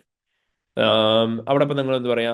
This may lead to advocacy threat and self-review threat, as the auditor will be representing the client company in finding out the acquisition target, and once the acquisition is taken place, it will be part of the audited financials for the upcoming year, so it may result in self-review and advocacy threat. And അവിടെ നമുക്ക് എടുക്കാൻ പറ്റുന്ന safe guard എന്തായിരിക്കും? ഇവിടെ safe guard നമുക്ക് പറയുമ്പോൾ both case പറയാം. നമ്മൾ ക്വസ്റ്റ്യൻ ഇൻട്രൊഡക്ഷൻ പാരഗ്രാഫ് വായിച്ചിട്ടില്ല. ഇൻട്രൊഡക്ഷൻ വായിച്ചിട്ട് നിങ്ങൾ നോക്കുക ഇത് ലിസ്റ്റഡ് ക്ലൈന്റ് ആണോ നോൺ ലിസ്റ്റഡ് ക്ലൈന്റ് ആണോ എന്നുള്ളത്. നോൺ ലിസ്റ്റഡ് ക്ലൈന്റ് ആണ് എന്നാണ് പറഞ്ഞേക്കുന്നുണ്ടെങ്കിൽ നിങ്ങൾ എന്ത് പറയാ? Auditor should reduce the advocacy threat to the acceptable low level by taking adequate safeguard, and any member who are not involve in the engagement team can be use to perform identification of potential acquisition targets. അതേ സ്ഥാനത്ത് in case എങ്ങാനും ഇതൊരു listed client ആണെന്ന് പറഞ്ഞു കഴിഞ്ഞാൽ നിങ്ങൾ പറയാം as per ACCA code of ethics and conduct providing any additional services other than audit for a listed client is not allowed as per ACCA code of ethics and conduct. Therefore, the auditor should discuss with those charged with governance about the issue and should politely decline the request raised by them. Clear ayo? അപ്പം എന്താണോ scenario നോക്കിയിട്ട് പറയാം കേട്ടോ. അപ്പൊ ഈ രീതിയിലായിരിക്കും എത്തിക്സിന്റെ question വരിക. ഇവിടുന്ന് പക്ഷേ നിങ്ങൾ ആകെ 4 മാർക്കിനെ ചോദിച്ചിട്ടുള്ളൂ. സോ 2 എത്തിക്കൽ ത്രെട്ടും 2 ആഡിക്വേറ്റ് ആയിട്ടുള്ള സേഫ് ഗാർഡ്സും എഴുതിയാൽ മതി. അതേപോലെ തന്നെ ഇപ്പൊ നമ്മൾ നോക്കി കഴിയുമ്പോൾ നമുക്ക് കാണാം എത്തിക്സ് എല്ലാ അറ്റംപ്റ്റിനും ഫ്രീക്വന്റ് ടെസ്റ്റ് ചെയ്യുന്ന ഒരു ഏരിയ അല്ല. ചിലപ്പോൾ ടെസ്റ്റ് ചെയ്യാം, ചിലപ്പോൾ ടെസ്റ്റ് ചെയ്യില്ല. Okay, that's it. ക്ലിയർ ആയോ? ഓക്കെ, നെക്സ്റ്റ് നമ്മൾ ഇനി ഡിസ്കസ് ചെയ്യാൻ പോകുന്ന കോർപ്പറേറ്റ് ഗവർണൻസ് ആണ്. ആക്ച്വലി കോർപ്പറേറ്റ് ഗവർണൻസ് നമ്മൾ സ്റ്റഡി ഹബിൽ നിന്ന് നോക്കിയിരുന്നു ലേറ്റസ്റ്റ് വൺ. അതേപോലെ തന്നെ നമ്മൾ നേരത്തെ നോട്ട്സ് വെച്ചും നോക്കിപ്പോയിരുന്നു. നമുക്കപ്പോൾ ആ നേരത്തെ നോട്ട്സിലുള്ള ക്വിക്ലി റിവൈസ് ചെയ്ത് പോവാം ക്വസ്റ്റ്യൻ പ്രാക്ടീസിനുള്ള പോകാൻ വേണ്ടിയിട്ട്. സോ നമ്മൾ പറഞ്ഞിരുന്നു ആസ് എൻ ACC എന്നുള്ള രീതിയിൽ നമ്മൾ ഒരു ക്ലയന്റിന്റെ അടുത്ത് ചെല്ലുമ്പോൾ ക്ലയന്റിന്റെ കോർപ്പറേറ്റ് ഗവർണൻസ് നമ്മൾ ചെക്ക് ചെയ്യുന്നുണ്ടാവും. സോ ബേസിക്കലി കോർപ്പറേറ്റ് ഗവർണൻസ് ഉണ്ടെങ്കിൽ പോസിബിലിറ്റി ഓഫ് മിസ്റ്റേക്സ് ഒക്കെ എന്തായിരിക്കും, കുറവായിരിക്കും എന്ന് പറഞ്ഞു. ആൻഡ് കോർപ്പറേറ്റ് ഗവർണൻസ് പറഞ്ഞ് നമ്മൾ പറഞ്ഞു corporate governance is the system by which are organisation is directed and control in the interest of the shareholders and stakeholders. ഒരു കമ്പനി ഷെയർ ഹോൾഡേഴ്സിനെയും സ്റ്റേക്ക് ഹോൾഡറിന്റെയും ഒക്കെ ഇൻട്രസ്റ്റിനനുസരിച്ച് എങ്ങനെ മുന്നോട്ട് റൺ ചെയ്യണം എന്ന് പറയുന്ന പ്രിൻസിപ്പിൾസിനെയാണ് കോർപ്പറേറ്റ് ഗവർണൻസ് വിളിക്കുക. അത് നമ്മൾ കോർപ്പറേറ്റ് ഗവർണൻസ് പ്രിൻസിപ്പിൾസ് നമ്മൾ പഠിച്ചിരുന്നു. ഫസ്റ്റ് നമ്മൾ പഠിച്ചു ലീഡർഷിപ്പ്. നമ്മൾ പറഞ്ഞു എല്ലാ ബോർഡും ലീഡ് ചെയ്യുന്നുണ്ടാവുക ആരായിരിക്കണം, ഒരു ഇഫക്റ്റീവ് ബോർഡ് ആയിരിക്കണം. ആൻഡ് അവർ കമ്പനിയുടെ ലോങ് ടേം സക്സസിന് മേലെ വേണം ഫോക്കസ് ചെയ്യാൻ. നമ്മൾ പറഞ്ഞു പ്രോപ്പർ ഡിവിഷൻ ഓഫ് റെസ്പോൺസിബിലിറ്റി ഉണ്ടാവണം. ആരാണോ കമ്പനിയുടെ ബോർഡ് റൺ ചെയ്യുന്നത് അവർ തന്നെ കമ്പനിയുടെ ബിസിനസ് റൺ ചെയ്യാൻ പാടില്ല. കമ്പനിയുടെ ബോർഡ് റൺ ചെയ്യുന്ന ആരായിരിക്കും, ചെയർമാൻ ആയിരിക്കും. ബിസിനസ് റൺ ചെയ്യുന്ന ആരായിരിക്കും, CEO ആയിരിക്കും. അവിടെ നമ്മൾ പറഞ്ഞു ലിറ്ററലി അവിടെ ഉദ്ദേശിക്കുന്ന മീനിങ് എന്ന് പറഞ്ഞാൽ എന്തായിട്ടുള്ളൂ, chairman and CEO should not be the same person. അങ്ങനെ രണ്ടും സെയിം പേഴ്സൺ ആയി കഴിഞ്ഞാൽ അവിടെ എന്തുണ്ടാവും എന്ന് പറഞ്ഞേ, അൺഫിറ്റഡ് പവേഴ്സ് ഉണ്ടാവും, അൺഡിവൈഡഡ് പവേഴ്സ് ഉണ്ടാവും. അതാണ് ഇഷ്യൂ ആയിട്ട് വരിക. അത് നമ്മൾ പറഞ്ഞു ചെയർമാന്റെ റെസ്പോൺസിബിലിറ്റി ആണ് ബോർഡിനെ ലീഡ് ചെയ്യുക എന്നുള്ളത് ആൻഡ് അതിന്റെ ഇഫക്റ്റീവ്നെസ് എൻഷുർ ചെയ്യുക എന്നുള്ളത്. ദെൻ നമ്മൾ പറഞ്ഞു ഒരു യൂണിറ്ററി ബോർഡ് ആണെങ്കിൽ, അതായത് നമ്മൾ പറഞ്ഞത് യൂണിറ്ററി ബോർഡ് എന്ന് പറയുമ്പോൾ എന്തായിരിക്കും, അതിന്റെ താരക്ക് വരും എക്സിക്യൂട്ടീവ് ഡയറക്ടേഴ്സ് വരും, NED വരും, ചെയർമാൻ വരും, CEO വരും. അവിടെ നോൺ എക്സിക്യൂട്ടീവ് ഡയറക്ടേഴ്സ് എന്ത് ചെയ്തുകൊണ്ടേ ഇരിക്കണം, എക്സിക്യൂട്ടീവ് ഡയറക്ടേഴ്സ് എടുക്കുന്ന ഓരോ സ്ട്രാറ്റജീസിനെയും ചലഞ്ച് ചെയ്യണം, ക്വസ്റ്റ്യൻ ചെയ്തുകൊണ്ടേ ഇരിക്കണം എന്ന് പറഞ്ഞു. ദെൻ നമ്മൾ പറഞ്ഞു ബോർഡും അതിലുള്ള ആളുകളിലും പ്രോപ്പർ ബാലൻസ് ഓഫ് സ്കില്ലും എക്സ്പീരിയൻസും ഇൻഡിപെൻഡൻസും നോളജ് ഒക്കെ ഉണ്ടാവണം. അവരുടെ ഡ്യൂട്ടീസ് ഓരോന്നും ക്യാരി ഔട്ട് ചെയ്യാൻ equal number of executives and non executive directors ആയിരിക്കണം ഉണ്ടാവേണ്ടത്. ബോർഡ് ബാലൻസ്ഡ് ആയിരിക്കണം എന്ന് പറഞ്ഞു. നമ്മൾ പറഞ്ഞു ബോർഡിലേക്കുള്ള ഓരോ അപ്പോയിന്റ്മെന്റ് നടക്കുമ്പോൾ ഫോമൽ ആൻഡ് റിഗറസ് ആയിട്ടുള്ള പ്രൊസീജിയേഴ്സ് വഴി മാത്രമേ അപ്പോയിന്റ്മെന്റ് നടക്കാൻ പാടുള്ളൂ. ബോർഡ് ഓഫ് ഡയറക്ടേഴ്സിന് എല്ലാവർക്കും പ്രോപ്പർ ടൈം ഉണ്ടാവണം അവരുടെ ഡ്യൂട്ടീസ് പ്രോപ്പർലി ക്യാരി ഔട്ട് ചെയ്യാൻ വേണ്ടിയിട്ട്. അവർ കമ്പനിക്ക് വേണ്ടിയിട്ടും ടൈം സ്പെൻഡ് ചെയ്യാൻ റെഡി ആയിരിക്കണം. ഓരോ ഡയറക്ടേഴ്സും ബോർഡിൽ ജോയിൻ ചെയ്യുമ്പോൾ അവർക്ക് ഇൻഡക്ഷൻ ട്രെയിനിങ് കൊടുക്കണം. ജോയിൻ ചെയ്ത ആളുകൾക്കും അവർക്കുള്ള നോളജ് ഇംപ്രൂവ് ആക്കാനായിട്ടുള്ള ട്രെയിനിങ്ങുകൾ കൊടുക്കണം എന്ന് പറഞ്ഞു. ദെൻ നമ്മൾ പറഞ്ഞു ഡയറക്ടേഴ്സിന്റെ ഓരോരുത്തരുടെയും ഡ്യൂട്ടീസ് അവർ പ്രോപ്പർലി ഡിസ്ചാർജ് ചെയ്യാൻ വേണ്ടിയിട്ട് അവർക്ക് ആഡിക്വേറ്റ് ഇൻഫർമേഷൻ നമ്മൾ കൊടുക്കുന്നുണ്ടാവണം. ദെൻ ആനുവൽ ഇവാലുവേഷൻ നടത്തുന്നുണ്ടാവണം ഡയറക്ടേഴ്സിന്റെ പെർഫോമൻസും. അതേപോലെ തന്നെ ഓരോ ഓഡിറ്റ് കമ്മിറ്റിയും, അതേപോലെ തന്നെ remuneration committee, nomination committee, risk കമ്മിറ്റിയുടെ എല്ലാത്തിനെയും പെർഫോമൻസ്. ഡയറക്ടേഴ്സിനെ നമ്മൾ എലക്ഷന് വേണ്ടിയിട്ട് നടത്തണം. എത്ര ഡയറക്ടേഴ്സിനെ ആയിരുന്നു നമ്മൾ എത്ര നാളുകൊണ്ട് നമ്മളായിരുന്നു എലക്ട് ചെയ്യേണ്ടത്, 2 years ആയിരിക്കും continuous period. At the end of the 2 year period നമ്മൾ റീഎലക്ട് ചെയ്യുന്നുണ്ടാവണം. ദെൻ നമ്മൾ പറഞ്ഞു കമ്പനിയുടെ പൊസിഷൻ ആൻഡ് പ്രോസ്പെക്ട്സിനെ കുറിച്ച് ബോർഡിലുള്ള എല്ലാവർക്കും പ്രോപ്പർ അണ്ടർസ്റ്റാൻഡിങ് ഉണ്ടാവണം. അതേപോലെ തന്നെ ഒരു proper risk management and internal control system maintain ചെയ്യാന്നുള്ള ഡ്യൂട്ടി ബോർഡിന്റെയാണ്. അതേപോലെ തന്നെ നമ്മൾ പറഞ്ഞു നമ്മുടെ ബോർഡിന്റെ ഡ്യൂട്ടിയാണ് നമ്മുടെ കമ്പനിയുടെ ഓഡിറ്റേഴ്സുമായിട്ട് പ്രോപ്പർ വർക്കിംഗ് റിലേഷൻഷിപ്പ് കീപ്പ് ചെയ്യുക എന്നുള്ളത്. ദെൻ നമ്മൾ റെമ്യൂണറേഷൻ കമ്മിറ്റിനെ കുറിച്ച് പഠിച്ചിരുന്നു. നമ്മൾ പറഞ്ഞു remuneration committee will be a committee which is consisting of 100% non executive directors. And അവർ റെമ്യൂണറേഷൻ ഫിക്സ് ചെയ്യുന്ന സമയത്ത് നമ്മൾ പറഞ്ഞു എക്സിക്യൂട്ടീവ് ഡയറക്ടേഴ്സിന്റെ റെമ്യൂണറേഷൻ എപ്പോഴും റെമ്യൂണറേഷൻ കമ്മിറ്റിയെ ഫിക്സ് ചെയ്യാൻ പാടുള്ളൂ. ആൻഡ് അവിടെ പെർഫോമൻസ് ബേസ്ഡ് ആയിട്ടുള്ള റെമ്യൂണറേഷൻ ഫിക്സ് ചെയ്യണം.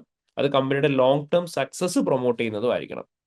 അതേപോലെ തന്നെ നമ്മൾ പറഞ്ഞു നോൺ എക്സിക്യൂട്ടീവ് ഡയറക്ടേഴ്സിന്റെ റെമ്യൂണറേഷൻ എന്ന് പറഞ്ഞാൽ എങ്ങനെയായിരിക്കും, ഫിക്സ്ഡ് എമൗണ്ട് ആയിരിക്കും. നോൺ എക്സിക്യൂട്ടീവ് ഡയറക്ടേഴ്സിന്റെ റെമ്യൂണറേഷൻ പെർഫോമൻസിന് ബേസ് ചെയ്താക്കാൻ പറ്റില്ല. അങ്ങനെ ആക്കി കഴിഞ്ഞാൽ എന്ത് സംഭവിക്കും, അവര് എക്സിക്യൂട്ടീവ് ഡയറക്ടേഴ്സിനെ ചലഞ്ച് ചെയ്യില്ല, അവരും ബയാസ്ഡ് ആവും. ദെൻ നമ്മൾ പറഞ്ഞു റെമ്യൂണറേഷൻ കമ്മിറ്റി മാത്രമേ എക്സിക്യൂട്ടീവ് ഡയറക്ടേഴ്സിന് റെമ്യൂണറേഷൻ ഫിക്സ് ചെയ്യാൻ പാടുള്ളൂ. ഒരു ഡയറക്ടർ പോലും എന്ത് ചെയ്യാൻ പാടില്ല എന്ന് പറഞ്ഞേ, അവരുടെ ഓൺ റെമ്യൂണറേഷൻ ഫിക്സ് ചെയ്യാൻ പാടില്ല. അതുപോലെ തന്നെ നമ്മൾ പറഞ്ഞു ഷെയർ ഹോൾഡേഴ്സുമായിട്ട് സാറ്റിസ്ഫാക്ടറി കമ്മ്യൂണിക്കേഷൻ നടത്തുക, ഡയലോഗ് മെയിൻറ്റെയിൻ ചെയ്യാന്നുള്ള ഡ്യൂട്ടി ആരുടെയാണ്, ചെയർമാന്റെ മാത്രമായിരുന്നോ? അല്ല, ആരുടെ ഡ്യൂട്ടിയാണ് നമ്മൾ പറഞ്ഞേ, ഹോൾ ബോർഡ് ഓഫ് ഡയറക്ടേഴ്സിന്റെ ബോർഡ് ഓഫ് ഡ്യൂട്ടിയാണ്. ഡയറക്ടേഴ്സ്. ദെൻ നമ്മൾ ഫൈനലി പറഞ്ഞു ആനുവൽ ജനറൽ മീറ്റിംഗ് നടക്കുന്ന സമയത്ത് ഇൻവെസ്റ്റേഴ്സിനെ എൻകറേജ് ചെയ്യണം മാക്സിമം അത് പാർട്ടിസിപ്പേറ്റ് ചെയ്യാൻ. അതേപോലെ തന്നെ ഇൻവെസ്റ്റേഴ്സുമായിട്ട് എന്തൊക്കെ കമ്മ്യൂണിക്കേറ്റ് ചെയ്യേണ്ടത് കൃത്യമായിട്ട് കമ്മ്യൂണിക്കേറ്റ് ചെയ്യുകയും ചെയ്യുന്നുണ്ടാവണം. ഇനി ഇതിന് പുറമെ നമ്മൾ ഓഡിറ്റ് കമ്മിറ്റിനെ കുറിച്ച് പഠിച്ചിരുന്നു. നമ്മൾ പറഞ്ഞു ഓഡിറ്റ് കമ്മിറ്റിയിൽ മിനിമം എത്ര പേരുണ്ടാവണ്ടേ, 3 നോൺ എക്സിക്യൂട്ടീവ് ഡയറക്ടേഴ്സ് ആയിരിക്കണം ഉണ്ടാവേണ്ടത്. ആ 3 പേരിൽ 2 പേരെന്തായിരിക്കണം, ഫിനാൻഷ്യൽ ലിറ്ററേറ്റ് ആയിരിക്കണം. ആൻഡ് ഒരാൾ എന്തായിരിക്കണം എന്ന് പറഞ്ഞു, എക്സ്പെർട്ട്. ഫിനാൻഷ്യൽ എക്സ്പേർട്ട് ആയിരിക്കണം എന്ന് പറഞ്ഞു. ഇനി റോൾസ് ഓഫ് ഓഡിറ്റ് കമ്മിറ്റി ഒക്കെ നമ്മൾ പഠിച്ചിട്ടുണ്ടായിരുന്നു. അതിനുശേഷം ടെക്സ്റ്റ് ബുക്ക് ഡിസ്കഷന്റെ കൂട്ടത്തിൽ ലിമിറ്റേഷൻ ഓഫ് ഓഡിറ്റ് കമ്മിറ്റി അല്ലെങ്കിൽ ഡിസഡ്വാൻറ്റേജസ് ഓഫ് ഓഡിറ്റ് കമ്മിറ്റി ഒക്കെ നമ്മൾ പഠിച്ചു. അതൊക്കെ ഒന്ന് റിവൈസ് ചെയ്യണം കേട്ടോ.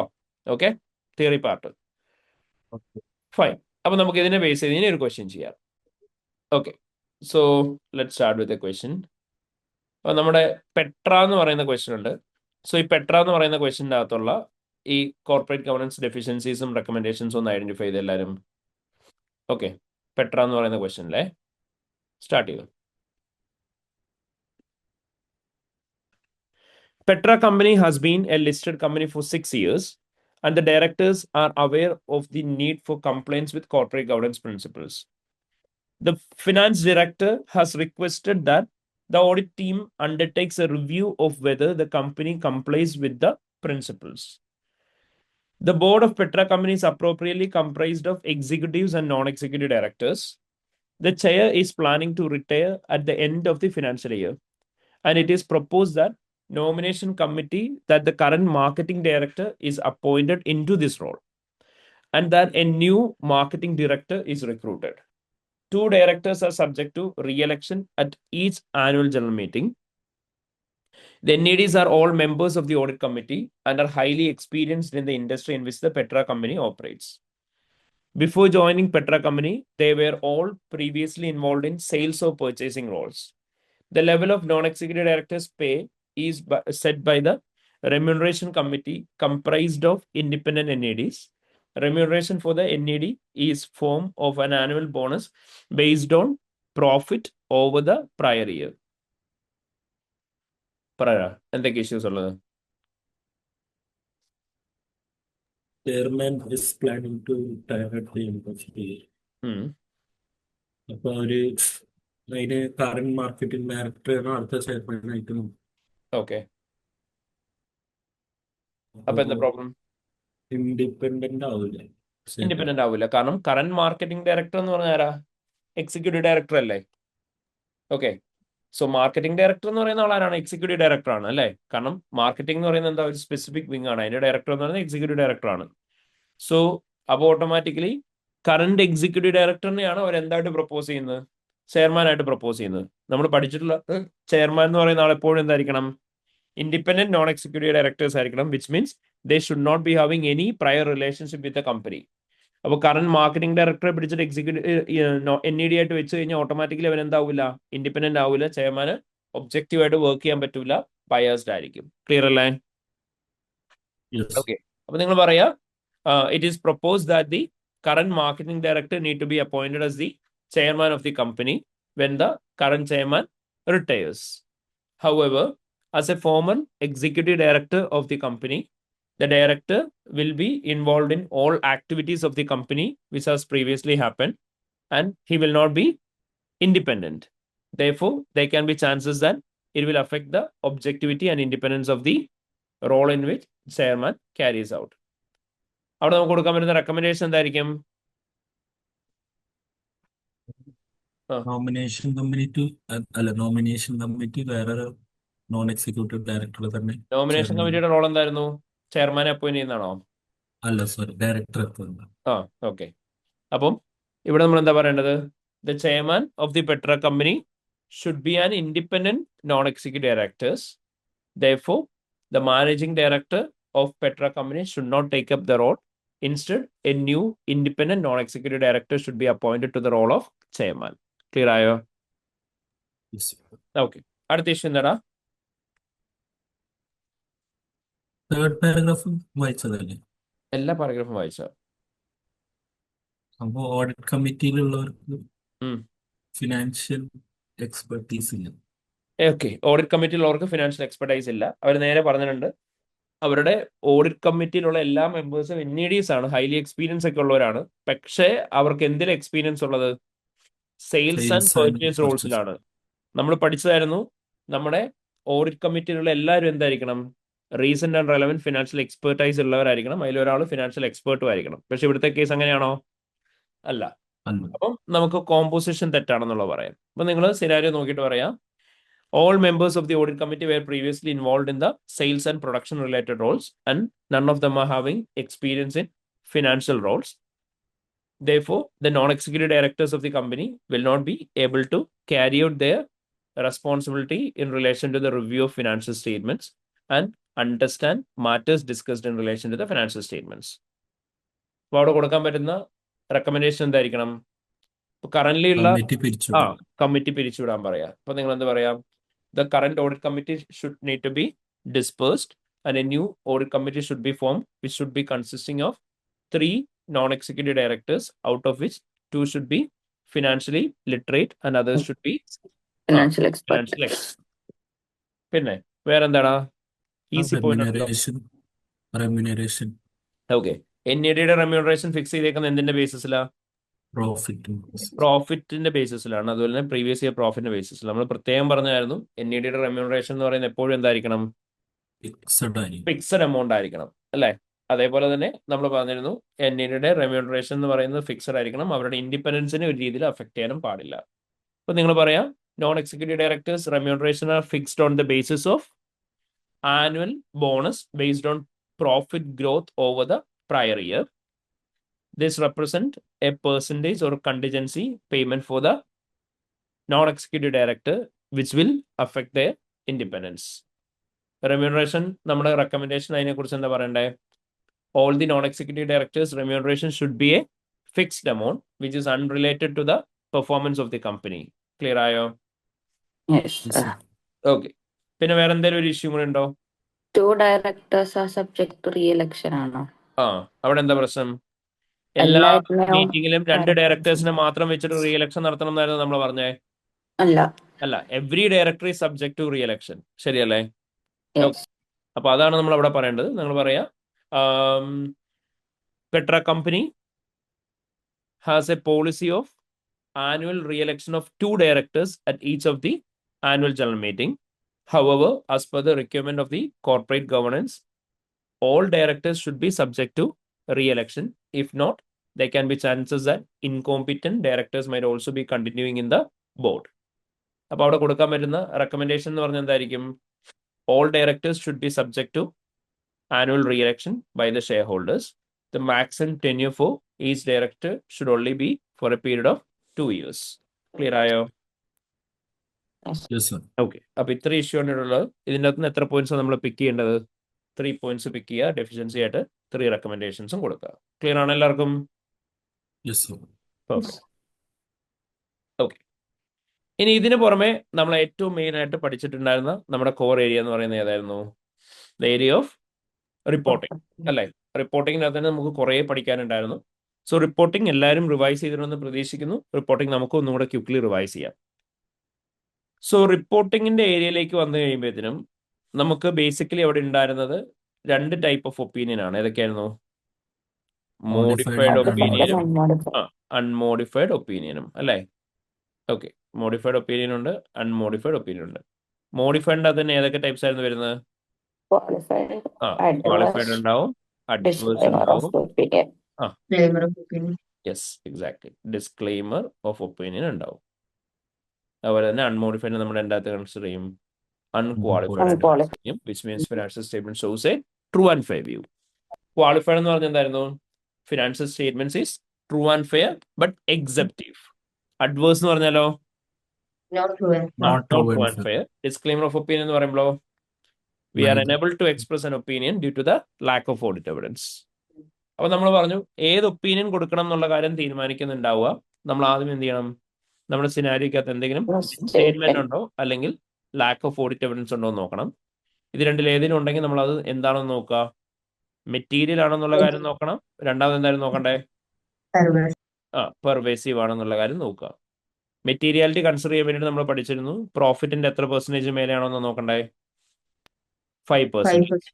ഗ്രോസ് പ്രോഫിറ്റിന്റെ 0.5%. ദെൻ റവന്യൂവിന്റെയും എത്രയായിരുന്നു? 0.5%. ടോട്ടൽ അസറ്റിന്റെ എത്ര പെർസെന്റേജാ? 1%. നെറ്റ് അസറ്റ്സിന്റെയോ? 2%. ഇനി നമ്മൾ പറഞ്ഞു നേച്ചറിന്റെ ബേസിസിൽ മെറ്റീരിയൽ ആണെന്ന് നോക്കണം. നേച്ചറിന്റെ ബേസിസിൽ ഏതൊക്കെയായിരിക്കും നോക്കുക? റിലേറ്റഡ് പാർട്ടി ട്രാൻസാക്ഷൻസും ഗോയിങ് കൺസേൺ അഫക്ട് ചെയ്യുന്ന കാര്യങ്ങൾ എന്തെങ്കിലും ഉണ്ടെങ്കിൽ അതും എന്തായിരിക്കും? മെറ്റീരിയൽ ആയിരിക്കും. ഇനി പെർവേസീവ് ആണോ എന്ന് നോക്കാൻ വേണ്ടിയാണ് നമ്മൾ പറഞ്ഞു 3 കണ്ടീഷൻസ് നമ്മൾ പഠിച്ചിരുന്നു സ്റ്റാൻഡേർഡ് പ്രകാരം. അവിടെ നമ്മൾ ഫസ്റ്റ് കണ്ടീഷൻ പറഞ്ഞു നമ്മുടെ ഫിനാൻഷ്യൽ സ്റ്റേറ്റ്മെന്റ്സിന്റെ മൾട്ടിപ്പിൾ എലമെന്റ്സിനെ എഫക്ട് ചെയ്യുന്ന ഒരു മിസ്റ്റേക്ക് ആണെങ്കിൽ അതെന്തായിരിക്കും? പെർവേസീവ് ആയിരിക്കും. രണ്ടാമത് നമ്മൾ പറഞ്ഞു ഫിനാൻഷ്യൽ സ്റ്റേറ്റ്മെന്റിന്റെ ഒരു സ്പെസിഫിക് എലമെന്റിനെ മാത്രമാണ് അഫക്ട് ചെയ്യുന്നത്, പക്ഷെ അതിനെ സബ്സ്റ്റാൻഷ്യലി സിഗ്നിഫിക്കൻ്റ് ആയിട്ട് അഫക്ട് ചെയ്യുകയാണെന്നുണ്ടെങ്കിൽ നമുക്ക് അതിനെ എന്തായിട്ട് എടുക്കാം, പെർവേസീവ് ആയിട്ട് എടുക്കാം. അല്ലെ നമ്മൾ പറഞ്ഞു ഫിനാൻഷ്യൽ സ്റ്റേറ്റ്മെന്റ്സിന്റെ യൂസേഴ്സ് എഫ് എസിനെ കുറിച്ച് ഒരു ഡിസിഷൻ എടുക്കുന്ന സമയത്ത് ആ ഡിസിഷൻ എടുക്കുമ്പോൾ ഇൻ കേസ് എങ്ങാനും നമ്മുടെ ഫണ്ടമെന്റൽ അണ്ടർസ്റ്റാൻഡിങ്ങിനെ അഫക്ട് ചെയ്യുന്നുണ്ടെങ്കിൽ അങ്ങനെയുള്ള ഡിസ്ക്ലോഷേഴ്സും എന്തായിരിക്കും, പെർവേസീവ് ആയിരിക്കും. പക്ഷെ നമ്മൾ പറഞ്ഞ എക്സാം അപ്രോച്ച് നിങ്ങൾ എന്ത് നോക്കിയാൽ മതി, ഇത് നോക്കണം എന്നില്ല. ഓൾറെഡി കമ്പനി പ്രോഫിറ്റിലാണോ എന്ന് നോക്കാം, മിസ്സ്റ്റേറ്റ്മെന്റ് എന്താണുള്ളത് അഡ്ജസ്റ്റ് ചെയ്തതിനു ശേഷം കമ്പനി എങ്ങോട്ട് പോകാൻ നോക്കണം, ലോസിലേക്ക് പോകാൻ നോക്കണം. അല്ലെ നേരെ തിരിച്ച് ഓൾറെഡി കമ്പനി ലോസിലാണെന്ന് നോക്കുക, മിസ്സ്റ്റേറ്റ്മെന്റ് അഡ്ജസ്റ്റ് ചെയ്തതിനു ശേഷം കമ്പനി പ്രോഫിറ്റിലേക്ക് വരുന്നുണ്ടെങ്കിലും എമൗണ്ട് ഓഫ് മിസ്സ്റ്റേറ്റ്മെന്റ് പെർവേസീവ് ആയിട്ട് ട്രീറ്റ് ചെയ്യണം. ഓർമ്മയുണ്ടല്ലോ എല്ലാവർക്കും? Yes sir. ഓക്കെ. ഇനി സപ്പോസ് കൺസിഡർ ദാറ്റ് നമ്മുടെ സിനാരിയോക്കകത്ത് ഒരു മിസ്സ്റ്റേറ്റ്മെന്റ് ഉണ്ട്. ഇപ്പൊ റെഡ് കളറിൽ എഴുതാൻ പോകുന്നതാണ് മിസ്സ്റ്റേറ്റ്മെന്റ്. നമ്മുടെ സിനാരിയോക്കകത്ത് ഒരു മിസ്സ്റ്റേറ്റ്മെന്റ് ഉണ്ട്. Okay. And this misstatement consider that it is not material and not pervasive. എന്ത് ഒപ്പീനിയൻ കൊടുക്കണം എന്നായിരുന്നു പറഞ്ഞേ? Unmodified. അൺക്വാളിഫൈഡ് അല്ല അൺമോഡിഫൈഡ് കൊടുക്കുക. When it is material and pervasive എന്ത് കൊടുക്കണം? Adverse. Adverse. Adverse. When it is material not pervasive എന്ത് കൊടുക്കുക? അൺക്വാളിഫൈഡ് ഒപ്പീനിയൻ കൊടുക്കുക. ഇനി അതേപോലെ തന്നെ when there is a possibility of lack of audit evidence, audit evidence available അല്ല, which is not material and not pervasive, അവിടെ എന്ത് കൊടുക്കണം? അൺക്വാളിഫൈഡ് കൊടുക്കണം. ഡിസ്ക്ലൈമർ ഓഫ് ഒപ്പീനിയൻ കൊടുക്കുന്ന ഏത് കേസിലായിരുന്നു? മെറ്റീരിയൽ ആൻഡ് പെർവേസീവ് ആകുന്ന കേസിലാണ്. അതേപോലെ തന്നെ മെറ്റീരിയൽ നോട്ട് പെർവേസീവ് ആവണമെന്നുണ്ടെങ്കിൽ നമ്മൾ എന്ത് കൊടുക്കുക? ക്വാളിഫൈഡ്. ഓർമ്മയുണ്ടോ എല്ലാവർക്കും? യെസ്. Okay fine. ഇനി ഇതിന് പുറമെ ഇമ്പോർട്ടൻ്റ്ലി നമ്മൾ പറഞ്ഞിരുന്നു, നമ്മൾ ഗോയിങ് കൺസേൺ റിപ്പോർട്ടിങ്ങിനെ കുറിച്ച് പഠിച്ചു. അവിടെ നമ്മൾ പറഞ്ഞു നമ്മളൊരു കമ്പനിയിൽ ഗോയിങ് കൺസേണിനെ ബേസ് ചെയ്തിട്ടുള്ള ഇവാലുവേഷൻ നടത്തുന്നുണ്ടാവണം. അവിടെ ഗോയിങ് കൺസേണിനെ ബേസ് ചെയ്തുള്ള ഇവാലുവേഷൻ എന്ന് പറയുമ്പോൾ ഒരു കമ്പനിയുടെ ഗോയിങ് കൺസേൺ അസംഷൻ അപ്രോപ്രിയേറ്റ് ആണ്. അങ്ങനെയാണ് എന്ത് ഒപ്പീനിയൻ കൊടുക്കണം എന്നായിരുന്നു പറഞ്ഞേ? അൺമോഡിഫൈഡ് ഒപ്പീനിയൻ കൊടുക്കും അല്ലേ? ഗോയിങ് കൺസേൺ അസംഷൻ ഇൻഅപ്രോപ്രിയേറ്റ് ആണെന്നുണ്ടെങ്കിലോ Adverse. അഡ്വേഴ്സ് ഒപ്പീനിയൻ കൊടുക്കണം. ഗോയിങ് കൺസേൺ അസംഷൻ അപ്രോപ്രിയേറ്റ് ആണ്, ഒരു അൺസർട്ടേനിറ്റി ഉണ്ട്, അത് കറക്റ്റ് ആയിട്ട് അവർ ഡിസ്ക്ലോസ് ചെയ്തിട്ടുണ്ട്, അങ്ങനെയാണെങ്കിലോ Qualified. അൺമോഡിഫൈഡ് ഒപ്പീനിയൻ കൊടുത്താൽ മതി. അതിന്റെ കൂട്ടത്തിൽ എന്തും കൊടുക്കണം? Uncertainty relating to going concern പാരഗ്രാഫും ഇൻക്ലൂഡ് ചെയ്യണം. ഇനി ഒരു കമ്പനിയുടെ ഗോയിങ് കൺസേൺ അസംഷൻ അപ്രോപ്രിയേറ്റ് ആണ്, പക്ഷെ ഒരു അൺസർട്ടേനിറ്റി ഉണ്ട്, അത് അവർ ഡിസ്ക്ലോസ് ചെയ്തിട്ടില്ല. അൺസർട്ടേനിറ്റി മാത്രമാണ് ഡിസ്ക്ലോസ് ചെയ്യാത്തതെന്നുണ്ടെങ്കിൽ എന്ത് കൊടുക്കണം? Qualified. ഗോയിങ് കൺസേണിനെ കുറിച്ച് ഡിസ്ക്ലോസ് ചെയ്തിട്ടില്ലെങ്കിലോ Adverse. ഒരു കമ്പനി ഗോയിങ് കൺസേൺ അസംഷനെ നടത്തിയിട്ടില്ല എന്നുണ്ടെങ്കിലോ Disclaimer. ഡിസ്ക്ലൈമർ ഓഫ് ഒപ്പീനിയൻ കൊടുക്കുന്നുണ്ടാവുക. ഗോയിങ് കൺസേൺ അസംഷൻ അവർ കറക്റ്റ് ആയിട്ട് കംപ്ലീറ്റ് ചെയ്തിട്ടില്ല എന്നുണ്ടെങ്കിലോ depending on the case qualified ആയിരിക്കും കൊടുക്കുന്നുണ്ടാവുക. ഓർമ്മയുണ്ടോ എല്ലാവർക്കും? Yes. Okay fine, perfect. അപ്പൊ ഇത്രയായിരുന്നു നമ്മൾ ഗോയിങ് കൺസേണിനെ ബേസ് ചെയ്ത് പറഞ്ഞ്. ഇനി അഡീഷണൽ നമുക്ക് വേണമെങ്കിൽ റിവൈസ് ചെയ്യാനുള്ളത് പാരഗ്രാഫുകളാണ്. നമ്മൾ പല പാരഗ്രാഫുകൾ പഠിച്ചിരുന്നത്. ഏതൊക്കെയായിരുന്നു? എംഫസിസ് ഓഫ് മാറ്റർ പാരഗ്രാഫ് ഉണ്ടായിരുന്നു, അതർ മാറ്റർ ഉണ്ടായിരുന്നു, കീ ഓഡിറ്റ് മാറ്റർ പാരഗ്രാഫ് ഉണ്ടായിരുന്നു, material uncertainty relating to going concern paragraph ഉണ്ടായിരുന്നു, അതർ ഇൻഫർമേഷൻ പാരഗ്രാഫ് ഉണ്ടായിരുന്നു. അതിന് എംഫസിസ് ഓഫ് മാറ്റർ പാരഗ്രാഫ് എന്ന് പറഞ്ഞാൽ എന്തായിരുന്നു? ഓൾറെഡി എഫ് എസിന്റെ അകത്ത് പ്രസന്റ് ചെയ്യുകയും ഡിസ്ക്ലോസ് ചെയ്യുകയും ചെയ്ത ഒരു കാര്യത്തെക്കുറിച്ച് ഒന്നും കൂടി പറയണമെങ്കിൽ അതിനെക്കുറിച്ച് നമ്മൾ പറയാൻ വേണ്ടി യൂസ് ചെയ്യുന്നതാണ് എന്ത്? എംഫസിസ് ഓഫ് മാറ്റർ പാരഗ്രാഫ് എന്ന് പറയാം. അതർ മാറ്റർ പാരഗ്രാഫ് എന്ന് പറഞ്ഞാൽ എന്തായിരുന്നു? ഓൾറെഡി എഫ് എസിന്റെ അകത്ത് പ്രസന്റ് ചെയ്യുകയും ഡിസ്ക്ലോസ് ചെയ്യുകയും ചെയ്ത കാര്യങ്ങൾക്ക് പുറമെ കറണ്ട് ഇയർ ഓഡിറ്റിനെ കുറിച്ചോ ഓഡിറ്ററായ നമ്മുടെ റെസ്പോൺസിബിലിറ്റിനെ കുറിച്ചോ നമ്മുടെ റിപ്പോർട്ടിനെ കുറിച്ചോ എന്തെങ്കിലും പറയണമെങ്കിൽ അതേ പറ്റിയിട്ട് പറയാൻ വേണ്ടി യൂസ് ചെയ്യുന്നതാണ് നമ്മൾ എന്ത്? Other matter paragraph. Key audit matter paragraph എന്ന് പറഞ്ഞാൽ നമ്മൾ പറഞ്ഞു നോർമലി അത് ആർക്ക് വേണ്ടിയിട്ട് മാത്രം ഇൻക്ലൂഡ് ചെയ്യുക? ലിസ്റ്റഡ് കമ്പനീസിന് വേണ്ടിയിട്ട് മാത്രമാണ്. അത് എന്തിനായിരുന്നു യൂസ് ചെയ്യുന്നത്? ദോസ് ചാർജ് അക്കൗണ്ട്സിനോട് കമ്മ്യൂണിക്കേറ്റ് ചെയ്ത കാര്യങ്ങൾക്കകത്തുനിന്നും എന്തെങ്കിലും കാര്യങ്ങൾ യൂസേഴ്സിനോട് പറയുകയാണെങ്കിൽ അത് പറയാൻ വേണ്ടിയിട്ടായിരുന്നു നമ്മൾ എന്ത് യൂസ് ചെയ്യുക? Key audit matter paragraph use ചെയ്യുന്നുണ്ടാവുക. ഇനി material uncertainty relating to going concern എന്ന് പറഞ്ഞു കഴിയുമ്പോഴത്തേനും ഗോയിങ് കൺസേണുമായിട്ട് റിലേറ്റ് ചെയ്ത് എന്തെങ്കിലും അൺസർട്ടനിറ്റി ഉണ്ട് which is appropriately present and disclosed, അങ്ങനെയാണെങ്കിൽ അതിനെക്കുറിച്ച് ഒന്നുകൂടെ പറയാനായിട്ടായിരുന്നു നമ്മൾ എന്ത് യൂസ് ചെയ്യുക? Material uncertainty relating to going concern paragraph എന്ന് പറയാം. ആൻഡ് അതർ ഇൻഫർമേഷൻ പാരഗ്രാഫ് എന്ന് പറയുമ്പോൾ നമ്മൾ പറഞ്ഞു അതർ ഇൻഫർമേഷനുമായിട്ട് റിലേറ്റ് ചെയ്ത് എന്തെങ്കിലും ഇഷ്യൂസ് ഉണ്ടെന്നുണ്ടെങ്കിലോ അല്ലെങ്കിൽ അതർ ഇൻഫർമേഷനും എഫ് എസും തമ്മിൽ എന്തെങ്കിലും ഇൻകൺസിസ്റ്റൻസി ഉണ്ടെങ്കിലോ അല്ലെങ്കിൽ അതർ ഇൻഫർമേഷനെ കുറിച്ച് എന്ത് പറയണമെങ്കിലോ ഓഡിറ്റർക്ക് യൂസ് ചെയ്യാൻ പറ്റുന്ന പാരഗ്രാഫാണ് other information paragraph. And other information എന്ന് പറഞ്ഞാൽ നമ്മൾ പറഞ്ഞു ഒരു കമ്പനിയുടെ ആനുവൽ റിപ്പോർട്ടിന്റെ അകത്തുള്ള ഫിനാൻഷ്യൽ ആൻഡ് നോൺ ഫിനാൻഷ്യൽ ഇൻഫർമേഷനാണ് നമ്മൾ എന്ത് വിളിക്കുക? അതർ ഇൻഫർമേഷൻ എന്ന് വിളിക്കുന്നുണ്ടാവുക. ഓർമ്മയുണ്ടോ പക്ക? Yes. ഓക്കെ. അപ്പൊ ഇത്രയായിരുന്നു നമ്മൾ പാരഗ്രാഫുകൾ പഠിച്ചിട്ടുണ്ടായിരുന്നത്. So now let start with a question from the area of reporting. Okay, നമ്മൾ റിപ്പോർട്ടിങ്ങിന്റെ കേസിലേക്ക് വന്നു കഴിയുമ്പോഴത്തേനും ഇവിടെ റിപ്പോർട്ടിങ്ങിന്റെ എല്ലാ ക്വസ്റ്റ്യൻസും തന്നെ നമ്മൾ ചെയ്തിട്ടുണ്ടായിരുന്നു. നമ്മൾ റിപ്പോർട്ടിങ്ങിന്റെ ഇപ്പം ലേറ്റസ്റ്റ് ആയിട്ടുള്ള കുക്കിറ്റ് എന്ന് പറയുന്ന ക്വസ്റ്റ്യൻ മാത്രമാണ് നമുക്ക് ഇനി ചെയ്യാനുള്ളത്. അതിൻ്റെ അകത്ത് മാത്രമേ റിപ്പോർട്ടിംഗ് എലമെന്റ് ഉള്ളൂ. ബാക്കി എല്ലാ റിപ്പോർട്ടിങ്ങിനെയും ചെയ്തായിരുന്നു. നമ്മുടെ ക്ലാസ് അറ്റൻഡ് ചെയ്യാത്ത ആരെങ്കിലും റിവിഷൻ അറ്റൻഡ് ചെയ്യുന്നുണ്ടെങ്കിൽ you guys can do one thing. Dashing എന്ന് പറയുന്ന ക്വസ്റ്റ്യൻ ആണ് നമ്മൾ ക്ലാസ്സിൽ ഏറ്റവും ഫസ്റ്റ് ചെയ്തിട്ടുണ്ടായിരുന്നു, which is A very simple question for the reporting part. So you can just go through that question. ഇനി ഗോയിങ് കൺസേൺ റിപ്പോർട്ടിങ്ങിന് ആൻസർ എങ്ങനെ എഴുതേണ്ടെന്നുള്ള ഡൗട്ട് ഉണ്ടെന്നുണ്ടെങ്കിൽ ജാസ്മിൻ എന്ന് പറയുന്ന ക്വസ്റ്റ്യൻ ചെയ്യാം, നമ്മൾ ചെയ്തായിരുന്നു. ഈ ഡിസ്ക്ലെയിമർ ഓഫ് ഒപ്പീനിയൻ കൊടുക്കേണ്ട സിറ്റുവേഷൻ ഏതാണെന്നുള്ളത് മനസ്സിലാവണമെന്നുണ്ടെങ്കിൽ പൈനാപ്പിൾ ബീച്ച് ഹോട്ടൽ എന്ന് പറയുന്ന ക്വസ്റ്റ്യൻ ചെയ്യാം. ഓക്കെ, നമ്മുടെ ക്ലാസ്സിൽ ഇതൊക്കെ ചെയ്തിട്ടുണ്ടായിരുന്നു. അപ്പോൾ നിങ്ങൾ ആർക്കെങ്കിലും ചെയ്ത് നോക്കാനുണ്ടെങ്കിൽ അതൊന്ന് ചെയ്ത് നോക്കിയാൽ മതി. അപ്പോൾ നിങ്ങൾക്ക് അതിനെക്കുറിച്ച് ഒരു പെർഫെക്റ്റ് ഐഡിയ കിട്ടും. അപ്പോൾ നമ്മളിപ്പോൾ ചെയ്യാൻ പോകുന്ന ഈ കുക്കിറ്റ് എന്ന് പറയുന്ന ക്വസ്റ്റ്യൻ ആണ്. കാരണം നമ്മൾ പറഞ്ഞ ബാക്കി ലേറ്റസ്റ്റ് ക്വസ്റ്റ്യൻസിനൊന്നും റിപ്പോർട്ടിങ്ങിന്റെ എലമെന്റ് ഇല്ല. ഓക്കെ, ബാക്കി ഒന്നിൻ്റെ അകത്തും തന്നെ റിപ്പോർട്ടിങ്ങിന്റെ എലമെന്റ് ഇല്ല. KMന്റെ തന്നെയാണ് റിപ്പീറ്റഡ്ലി ചോദിച്ചിട്ടുള്ളത്. So let start with this question.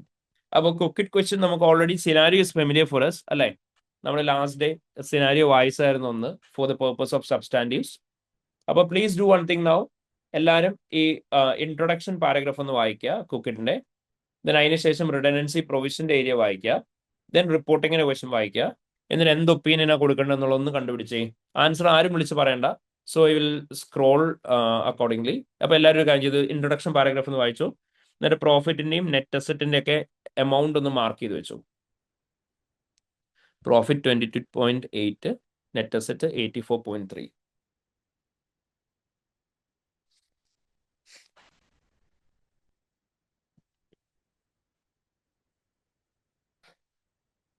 Okay, ഇനി റിഡൻഡൻസി പ്രൊവിഷന്റെ ഏരിയ ഒന്ന് വായിച്ചു നോക്കി.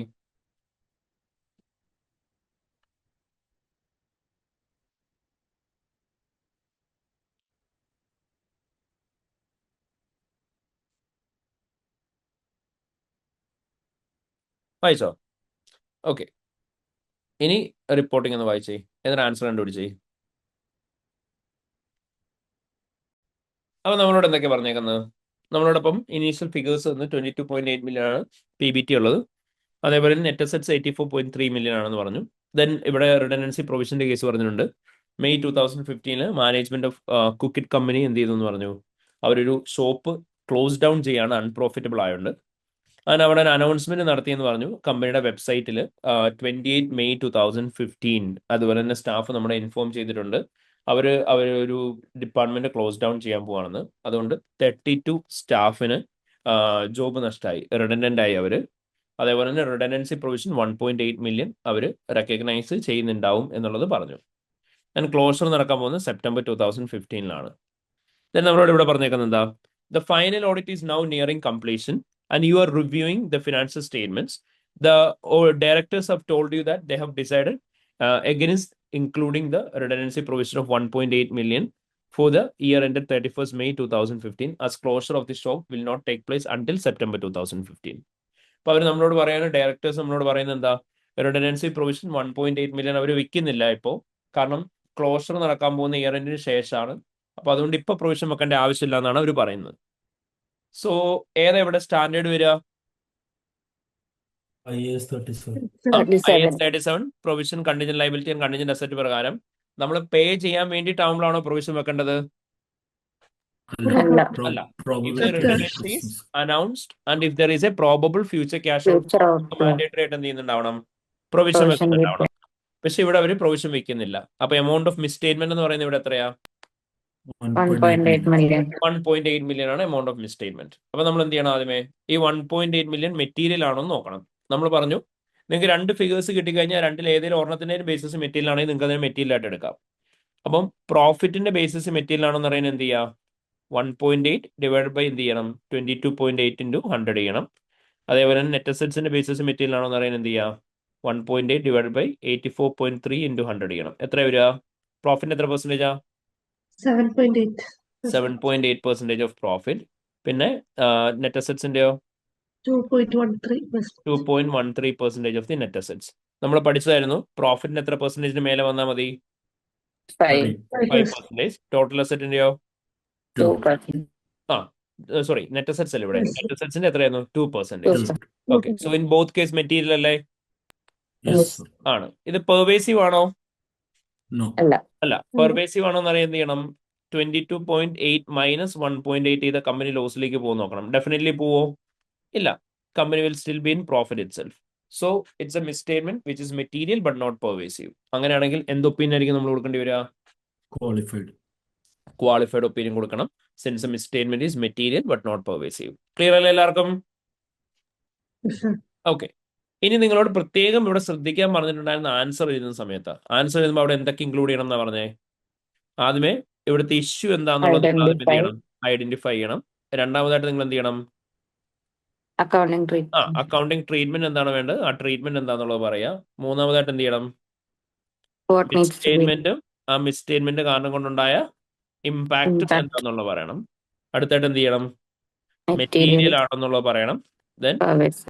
പെർവേസീവ് ആണെന്നുള്ളത് പറയാം. പിന്നെയോ Opinion. Opinion. ഒപ്പീനിയൻ ഇൻക്ലൂഡ് ചെയ്യാൻ പറയണം. ലാസ്റ്റ് എന്ത് ചെയ്യണം എന്ന് പറഞ്ഞു? Basis. Basis of opinion. Basis for opinion paragraph include ചെയ്യാൻ പറയണം. അപ്പൊ ഇത്രയായിരിക്കണം നിങ്ങളുടെ ആൻസറിനകത്ത് വരേണ്ടത്. അപ്പൊ ആദ്യമേ ഐഡന്റിഫിക്കേഷൻ പാർട്ട് ഇവിടെ പറയാം.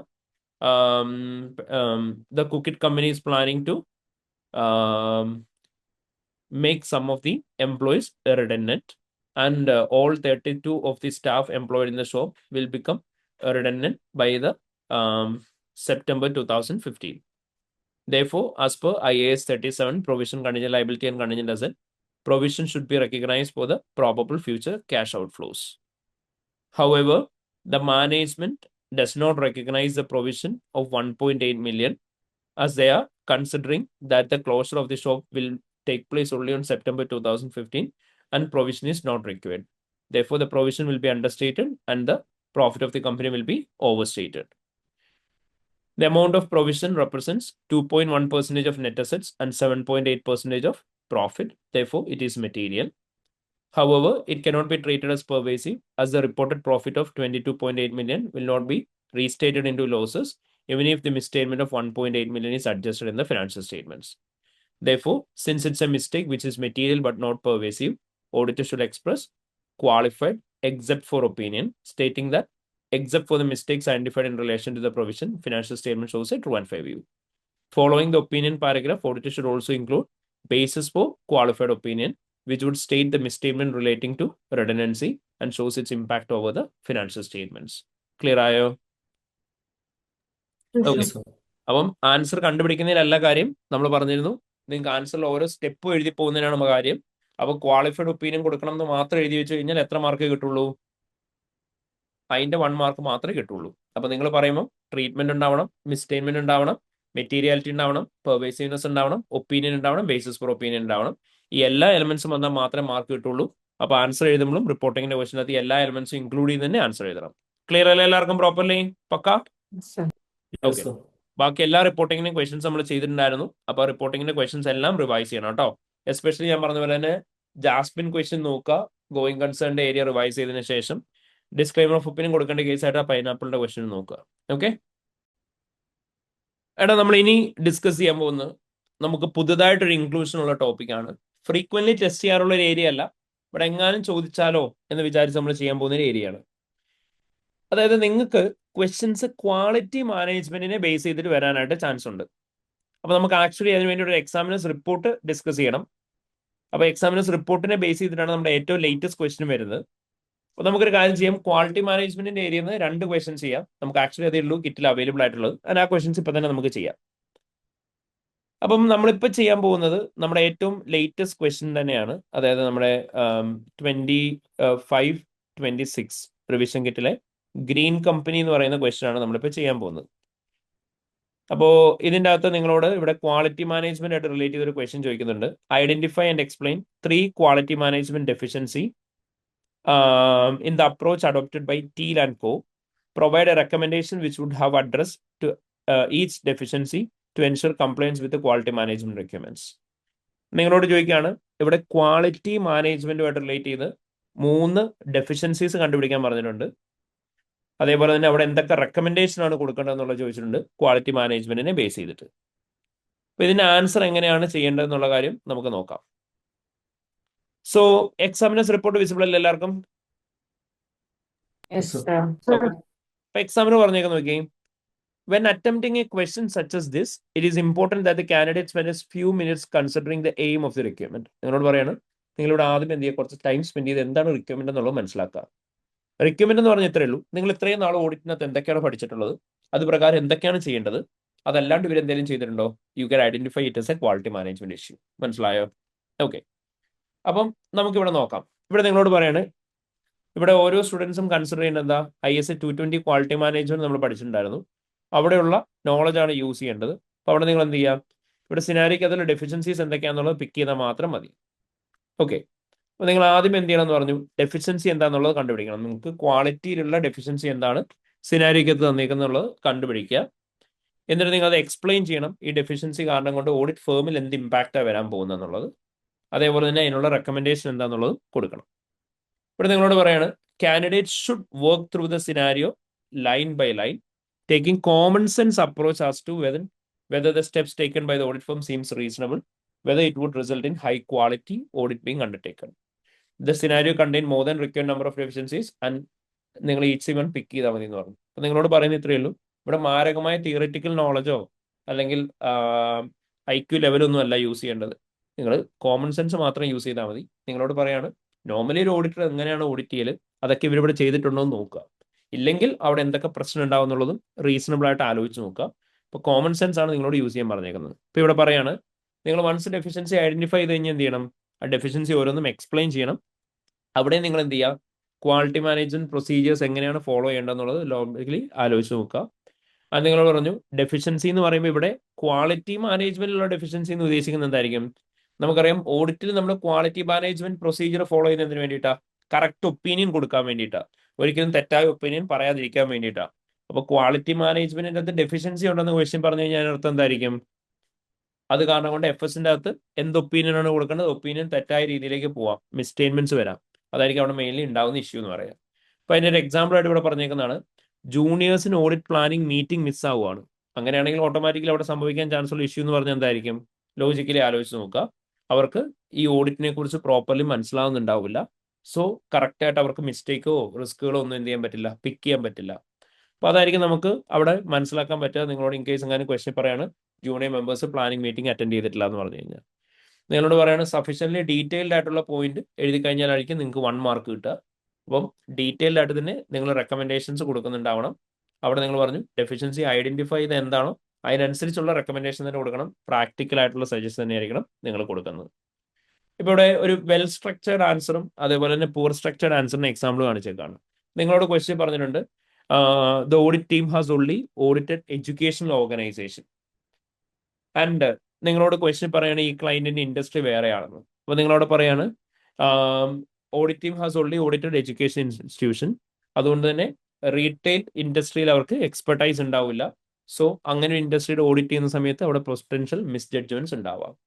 റെക്കമെൻഡേഷൻ കൊടുക്കുന്ന എന്തായിരിക്കും? നമ്മൾ ഡിഫറെൻ്റ് ആയിട്ടുള്ള ഓഡിറ്റ് ടീം മെമ്പേഴ്സിനെ വേണം ഈ എൻഗേജ്മെന്റിലേക്ക് അസൈൻ ചെയ്യാൻ. ഈ ഇൻഡസ്ട്രിയൽ എക്സ്പീരിയൻസ് ഉള്ളവരെ മാത്രമേ അസൈൻ ചെയ്യാൻ പാടുള്ളൂ എന്ന് പറയാം. ഇതാണ് ഒരു പ്രോപ്പർലി സ്ട്രക്ചർ ചെയ്ത ആൻസർ എന്ന് പറയുന്നത്. ഒരു പുവർലി സ്ട്രക്ചർ ചെയ്ത ആൻസർ കൊണ്ട് നമ്മൾ ഉദ്ദേശിക്കുന്നത് എന്തായിരിക്കും? നിങ്ങൾ പറയാണ് audit team only audited education institution, അതുകൊണ്ട് ഇത് പ്രോബ്ലം ആയിരിക്കും എന്ന് മാത്രം പറഞ്ഞു. റെക്കമെൻഡേഷൻ ആയിട്ട് പറയാണ് സീനിയർ ആൻഡ് എക്സ്പീരിയൻസ്ഡ് ഓഡിറ്ററിന് വേണം. അപ്പോൾ ഇത്രയും ബ്രീഫായിട്ട് പറയുന്നതാണ് നമ്മൾ പറയുന്നത് it's A poorly formed answer. അപ്പോൾ നിങ്ങൾ എപ്പോഴും ആൻസർ പറയുന്ന സമയത്ത് എന്ത് ചെയ്യുക, നിങ്ങൾ സിനാരിയോ നോക്കിയിട്ട് സിനാരിയോക്ക് അനുസരിച്ച് തന്നെ പ്രോപ്പർലി എക്സ്പ്ലെയിൻ ചെയ്ത് തന്നെ ആൻസർ കൊടുക്കണം. എങ്കിൽ മാത്രമായിരിക്കും നമുക്ക് മാർക്ക് കിട്ടുക. അതേ കീ ഡിഫറൻസ് പറഞ്ഞേക്കുന്നത് ഇവിടെ രണ്ടിടത്തും. നമ്മൾ പറഞ്ഞു വെൽ സ്ട്രക്ചേർഡ് ആൻസറിൻ്റെ അകത്ത് ഡെഫിഷ്യൻസി എന്താണെന്ന് നമ്മൾ സ്പെസിഫിക്കലി പറഞ്ഞു, അതെങ്ങനെ ഇമ്പാക്ട് ചെയ്യുന്നതെന്ന് പറഞ്ഞു, പ്രിസൈസ് ആയിട്ട് റെലവൻറ്റ് റെക്കമെൻഡേഷൻ കൊടുത്തു. അതേ സ്ഥാനത്ത് പുവർലി സ്ട്രക്ചേർഡ് ആൻസറിലുള്ള വ്യത്യാസം എന്തായിരുന്നു? വെയ്ഗ് ആയിട്ടാണ് പറഞ്ഞത്, അവിടെ പ്രോപ്പർ ഡീറ്റെയിൽഡ് എക്സ്പ്ലനേഷൻ കൊടുത്തിട്ടില്ല. ജനറിക് ആയിട്ടുള്ള റെക്കമെൻഡേഷൻ ആണ് കൊടുത്ത്, നമ്മൾ സ്പെസിഫിക് ടു ഇൻഡസ്ട്രി ഉള്ള റെക്കമെൻഡേഷൻ അല്ല കൊടുത്ത്. So this makes A difference. അപ്പോൾ നിങ്ങളോട് ഇവിടെ പറഞ്ഞിട്ടുണ്ട് അൺയൂഷ്വൽ ആയിട്ടുള്ള ഒരു റിക്വയർമെന്റ് ആണ് ഇതെന്ന്. ഹൗവർ, അതായത് സ്ഥിരം ടെസ്റ്റ് ചെയ്യാറുള്ള സാധനം അല്ല ഇതെന്ന് പറഞ്ഞിട്ടുണ്ട്. ഹൗവർ നിങ്ങൾ എന്ത് ചെയ്താൽ മതി, ക്വാളിറ്റി മാനേജ്മെന്റ് റിക്വയർമെന്റ്സ് എന്താണെന്നുള്ളത് ലോജിക്കലി സിനാരിയോക്കകത്തുനിന്ന് ആലോചിച്ചിട്ട് കണ്ടുപിടിച്ചാൽ മതി. നിങ്ങളോട് പറഞ്ഞിട്ടുണ്ട് ഇങ്ങനെയുള്ള അൺയൂഷ്വൽ റിക്വയർമെന്റിന് വേണ്ടിയിട്ട് നിങ്ങൾ പ്രിപ്പയർഡ് ആയിരിക്കണം. ബട്ട് അവിടെ നിങ്ങൾ എന്ത് മാത്രം യൂസ് ചെയ്താൽ മതി, കോമൺ സെൻസ് യൂസ് ചെയ്താൽ മതി എന്നാണ് പറയുന്നത് ആൻസർ കണ്ടുപിടിക്കാൻ വേണ്ടിയിട്ട്. ക്ലിയർ ആയോ? ഓക്കെ, അപ്പോൾ നമുക്കൊരു കാര്യം ചെയ്യാം, ഈ ക്വാളിറ്റി മാനേജ്മെന്റ് ഒരു ക്വസ്റ്റ്യൻ ചെയ്ത് നോക്കാം. So will get A proper understanding. അപ്പോൾ ഇതൊന്ന് വേഗം വായിച്ചു നോക്കിയേ. ഈ സിനാരിയോ വായിച്ച് ഇവിടെ എന്തൊക്കെയാണ് ക്വാളിറ്റി മാനേജ്മെന്റിലുള്ള ഇഷ്യൂസും അതിന് എന്തൊക്കെ റെക്കമെൻഡേഷൻസ് കൊടുക്കാൻ പറ്റുന്നതെന്ന് ഐഡന്റിഫൈ ചെയ്ത് എല്ലാവരും So please start with this question. എല്ലാവരും പോസ് ചെയ്തിട്ട് വായിക്കാം കേട്ടോ. So നോക്കേ, it is now 23rd of November 2015 and the audit of Green Company has been completed. The auditor's report was signed in October and in line with Teal & Co.'s quality management procedure for the new clients. A post-issuance review has been carried out. During the review of Green Company's audit file, Engagement Quality Control Reviewer noted the following. The members of the audit engagement team who carried out the audit of Green Company had previously audited education organization and not retail or manufacturing companies. The audit engagement partner held a planning meeting with the engagement team. However, several junior team members were unable to attend due to training course which was held on the same day. No additional briefing on key audit risk associated with the Green Company was held for these team members. The audit supervisor was absent due to illness during the last 2 weeks of the final audit, and audit assistants continued their work, but no other senior team members were assigned to the Green Company's audit. Due to the audit supervisor's illness and absence, the audit of intangible asset was reallocated from supervisor to the junior members of the team who never had audited intangible assets before. പറയടാ, അപ്പൊ എന്തൊക്കെ issues ഉള്ളത്? Easy points ഉണ്ടല്ലോ ഇഷ്ടം പോലെ. എന്തൊക്കെയുള്ളത്? മറ്റേ member ഒരു retail and manufacturing കമ്പനിയുടെ experienced. Okay, simple logical point അല്ലേ? അല്ലേ? അത് നമ്മളോട് പറഞ്ഞു ഈ ക്ലയന്റിന്റെ ബിസിനസ് എന്ന് പറയുന്നത് എന്താ? എഡ്യൂക്കേഷനും ഓക്കെ, അല്ല ഇവരുടെ എഡ്യൂക്കേഷൻ ക്ലയന്റിന്റെ അല്ല, ബിസിനസ്. ഇവര് റീറ്റെയിൽ കമ്പനിയാണെന്ന് പറഞ്ഞു അല്ലേ? ആൻഡ് ക്ലയന്റ് നമ്മളത് ഇൻട്രൊഡക്ഷൻ പാരഗ്രാഫ് വായിച്ചില്ലായിരുന്നു അല്ലേ? Okay fine. ഇൻട്രൊഡക്ഷനിൽ പറയുന്നുണ്ട് ഇവരുടെ ബിസിനസ് എന്ന് പറയുന്നത് റീറ്റെയിൽ ആണ്. ഓക്കെ, ആൻഡ് ഇവരുടെ പക്ഷേ ഈ പറയുന്ന ഓഡിറ്റ് ടീം മെമ്പേഴ്സ് അവർക്ക് എക്സ്പെർട്ടൈസ് ഉള്ളത് എന്തിൽ മാത്രമാണ്? എഡ്യൂക്കേഷൻ ഇൻസ്റ്റിറ്റ്യൂഷന്റെ ഓഡിറ്റിൽ മാത്രമാണ്. അവർ റീറ്റെയിൽ അല്ലെങ്കിൽ മാനുഫാക്ചറിംഗ് കമ്പനിയുടെ ഓഡിറ്റ് ചെയ്തിട്ടില്ല. അപ്പോൾ ഓട്ടോമാറ്റിക്കലി അവിടെ ഉണ്ടാവാൻ ചാൻസ് ഉള്ള പോസിബിലിറ്റി എന്ന് പറഞ്ഞാൽ എന്തായിരിക്കും? എറേഴ്സ് ഉണ്ടാവാൻ സാധ്യത കൂടും. എറേഴ്സ് ഉണ്ടാവുന്നുള്ളല്ല, നേരെ അങ്ങനെയല്ല. നമ്മൾ ആദ്യം എന്ത് പറയാം, ഇവർക്ക് ഈ പറയുന്ന ഇൻഡസ്ട്രി റെലവെന്റ് ആയിട്ടുള്ള എക്സ്പീരിയൻസ് ഉണ്ടാവില്ല, ശരിയല്ലേ? ഓക്കെ, അപ്പം സബ്ജക്റ്റീവ് ആയിട്ടുള്ള ഏരിയാസ് ഒക്കെ വരുമ്പോഴത്തേനും ഓട്ടോമാറ്റിക്കലി എന്തിനുള്ള പോസിബിലിറ്റി ഉണ്ടാവും? ഇവർ സഫീഷ്യന്റ് അപ്രോപ്രിയേറ്റ് എവിഡൻസ് ഒബ്റ്റൈൻ ചെയ്തിട്ടുണ്ടാവില്ല. അപ്പൊ ഇൻകറക്റ്റ് ആയിട്ടുള്ള കൺക്ലൂഷൻ ആയിരിക്കും റീച്ച് ചെയ്യുന്നുണ്ടാവുക. That's it. ക്ലിയർ ആയോ? ഓക്കെ, അപ്പൊ നിങ്ങൾ പറയാ the audit team members are having previous experience in auditing education institutions. However, the client company is operating in a retail sector about which none of the team members are having experience. Therefore, there can be chances that when auditing subjective areas in the retail market, there can be chances that they might not have obtained sufficient appropriate evidence, due to which incorrect opinion might have been reached. ഇനി അവിടെ കൊടുക്കാൻ പറ്റുന്ന recommendation എന്തായിരിക്കണം? നമ്മൾ കുറച്ച് മുന്നേ examiners company discuss ചെയ്തപ്പോൾ തന്നെ പറഞ്ഞിരുന്നു. നമുക്ക് കൊടുക്കാൻ പറ്റുന്ന റെക്കമെൻഡേഷൻ എന്തായിരിക്കണം? പ്രോപ്പർ ട്രെയിനിങ് കൊടുക്കണം. ഓഡിറ്റിംഗിന്റെ ഇടയിൽ റീറ്റെയിൽ ഇൻഡസ്ട്രീനെ കുറിച്ച് മൊത്തം ട്രെയിനിങ് കൊടുത്തിട്ട് എടുക്കാൻ പറ്റുമോ? നമുക്കിവിടെ എക്സ്പീരിയൻസ് ഇല്ലാത്തല്ലേ പ്രോബ്ലം? എക്സ്പീരിയൻസ്ഡ് മെമ്പേഴ്സിനെ അപ്പൊ നമ്മൾ എന്താ പറയാ, the teal and co should consider establishing A new audit team which should be consisting of engagement team members who are having experience in the field of retail. Clear ആയോ? Okay, മനസ്സിലായോ? ഇനി അടുത്ത issue എന്താ? Not able to attend the അത് നമ്മൾ കുറച്ച് മുന്നേ examiners company അത് പറഞ്ഞു അല്ലേ? നമ്മളോട് പറഞ്ഞു സെവറൽ ജൂനിയർ ടീം മെമ്പേഴ്സിന് എന്ത് ചെയ്യാൻ പറ്റിയിട്ടില്ല, ട്രെയിനിങ് കോഴ്സ് ഉള്ളതുകൊണ്ട് ഇവരുടെ ഈ മീറ്റിംഗ് അറ്റൻഡ് ചെയ്യാൻ പറ്റിയിട്ടില്ല എന്ന് പറഞ്ഞു. കീ ഓഡിറ്റ് റിസ്ക് ഏരിയാസ് ഏതൊക്കെയാണെന്നുള്ള അവർക്ക് മനസ്സിലായിട്ടില്ല എന്ന് അവിടെ തന്നെ നമ്മളോട് പറഞ്ഞു. അപ്പോൾ കീ ഓഡിറ്റ് റിസ്ക് ഏരിയാസ് ഏതൊക്കെയാണെന്നുള്ള അവർക്ക് മനസ്സിലായിട്ടില്ല എന്നുണ്ടെങ്കിൽ ഓട്ടോമാറ്റിക്കലി അവിടെ സംഭവിക്കുന്നത് എന്തായിരിക്കും? അവർക്ക് കറക്റ്റ് ആയിട്ട് എവിഡൻസ് ഒബ്റ്റൈൻ ചെയ്യാനായിട്ട് പറ്റുമോ? ഇല്ല. അപ്പൊ അത് കാരണം കൊണ്ട് എന്ത് സംഭവിക്കുമെന്ന് പറയാം, ഇൻകറക്റ്റ് ആയിട്ടുള്ള കൺക്ലൂഷൻ ആയിരിക്കും റീച്ച് ചെയ്യുന്നുണ്ടാവുക. ക്ലിയർ ആയോ? ഓക്കെ, അപ്പൊ നമുക്ക് ആ സെയിം പോയിന്റ് ഇവിടെ നിന്ന് പിക്ക് ചെയ്താൽ മതി. Many of the junior team members were not able to attend the briefing meeting by the engagement partner. അപ്പൊ അവിടെ നമുക്ക് അതുകൊണ്ട് പറയാൻ പറ്റുന്ന ഇഷ്യൂ എന്തായിരിക്കും? Therefore, without having appropriate knowledge about the key audit risk areas, the junior members will not be able to gather sufficient appropriate audit evidence, due to which they might form inappropriate conclusion. Clear ആയോ? Clear ആയോ? Yes, sir. Okay. Yes. Yes, sir. And അവിടെ കൊടുക്കാൻ പറ്റുന്ന recommendation എന്തായിരിക്കും? അതായത് response എന്തായിരിക്കും?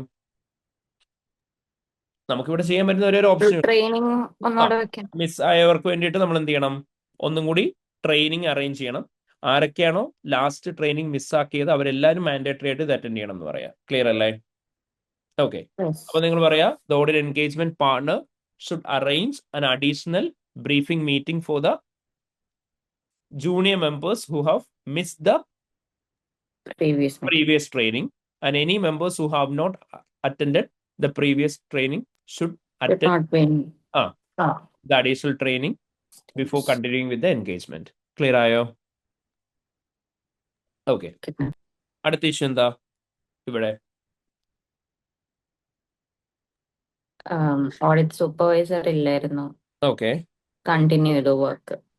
Audit supervisor ഇല്ലായിരുന്നു, അപ്പൊ അസിസ്റ്റൻസ് വർക്ക് കണ്ടിന്യൂ ചെയ്തു, പക്ഷെ സീനിയർ മെമ്പേഴ്സിനെ ഒന്നും ഇങ്ങോട്ട് അസൈൻ ചെയ്തിട്ടില്ലായിരുന്നു എന്ന് പറഞ്ഞു. അപ്പൊ ഓട്ടോമാറ്റിക്കലി അവിടെ എന്തായിരിക്കും സംഭവിക്കുന്നുണ്ടാവുക? Work properly supervised and reviewed ആയിരിക്കുമോ? അല്ല. അല്ല. ആൻഡ് ഇവർക്ക് ഓൾറെഡി എക്സ്പീരിയൻസ് ഇല്ലാത്ത ഏരിയ ആണെന്ന് പറഞ്ഞു. അപ്പൊ ഓട്ടോമാറ്റിക്കലി എന്ത് സംഭവിക്കും? വർക്കിൻ്റെ അകത്ത് എന്തെങ്കിലും എറേഴ്സ് ഉണ്ടായി കഴിഞ്ഞാൽ അതെന്തായിരിക്കും? അൺകറക്റ്റഡ് ആയിരിക്കും. Yeah, that will be the issue. അപ്പൊ നിങ്ങൾ പറയാം the audit supervisor was ill for the last 2 weeks, and during the period the junior members continued to carry out their audit procedures. Therefore, the work performed by the audit juniors are not being supervised or reviewed by any experienced team members.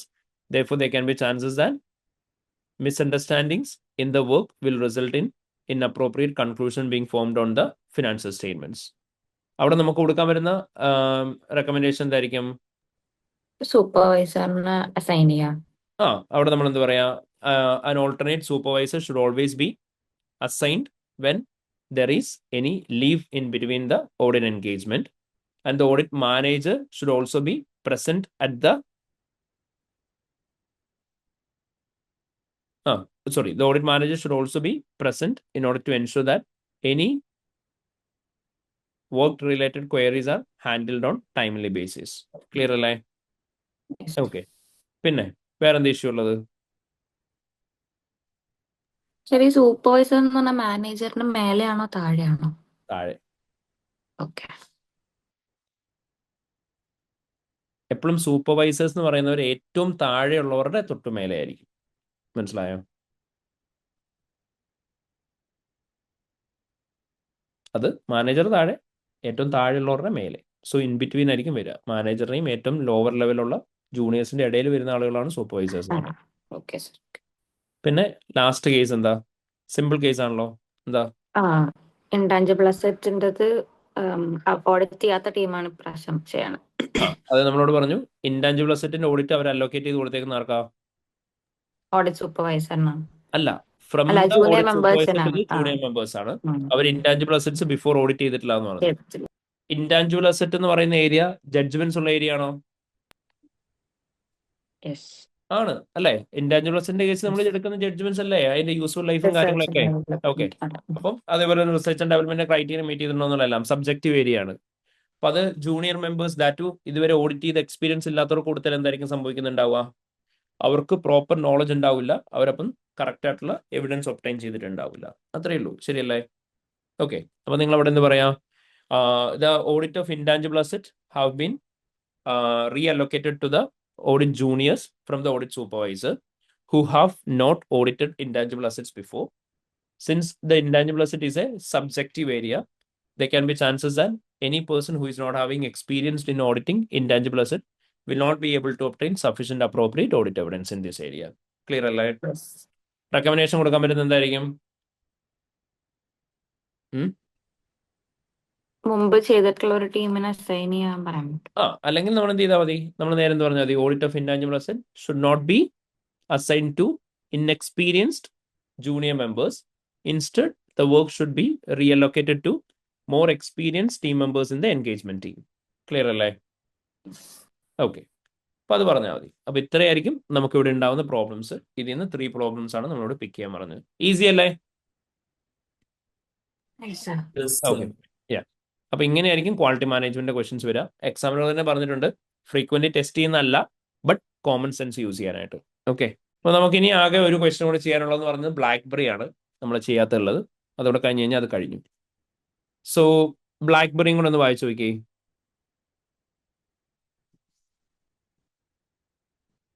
ബ്ലാക്ക്ബെറിയുടെ ഈ ചെറിയ scenario ആണ്.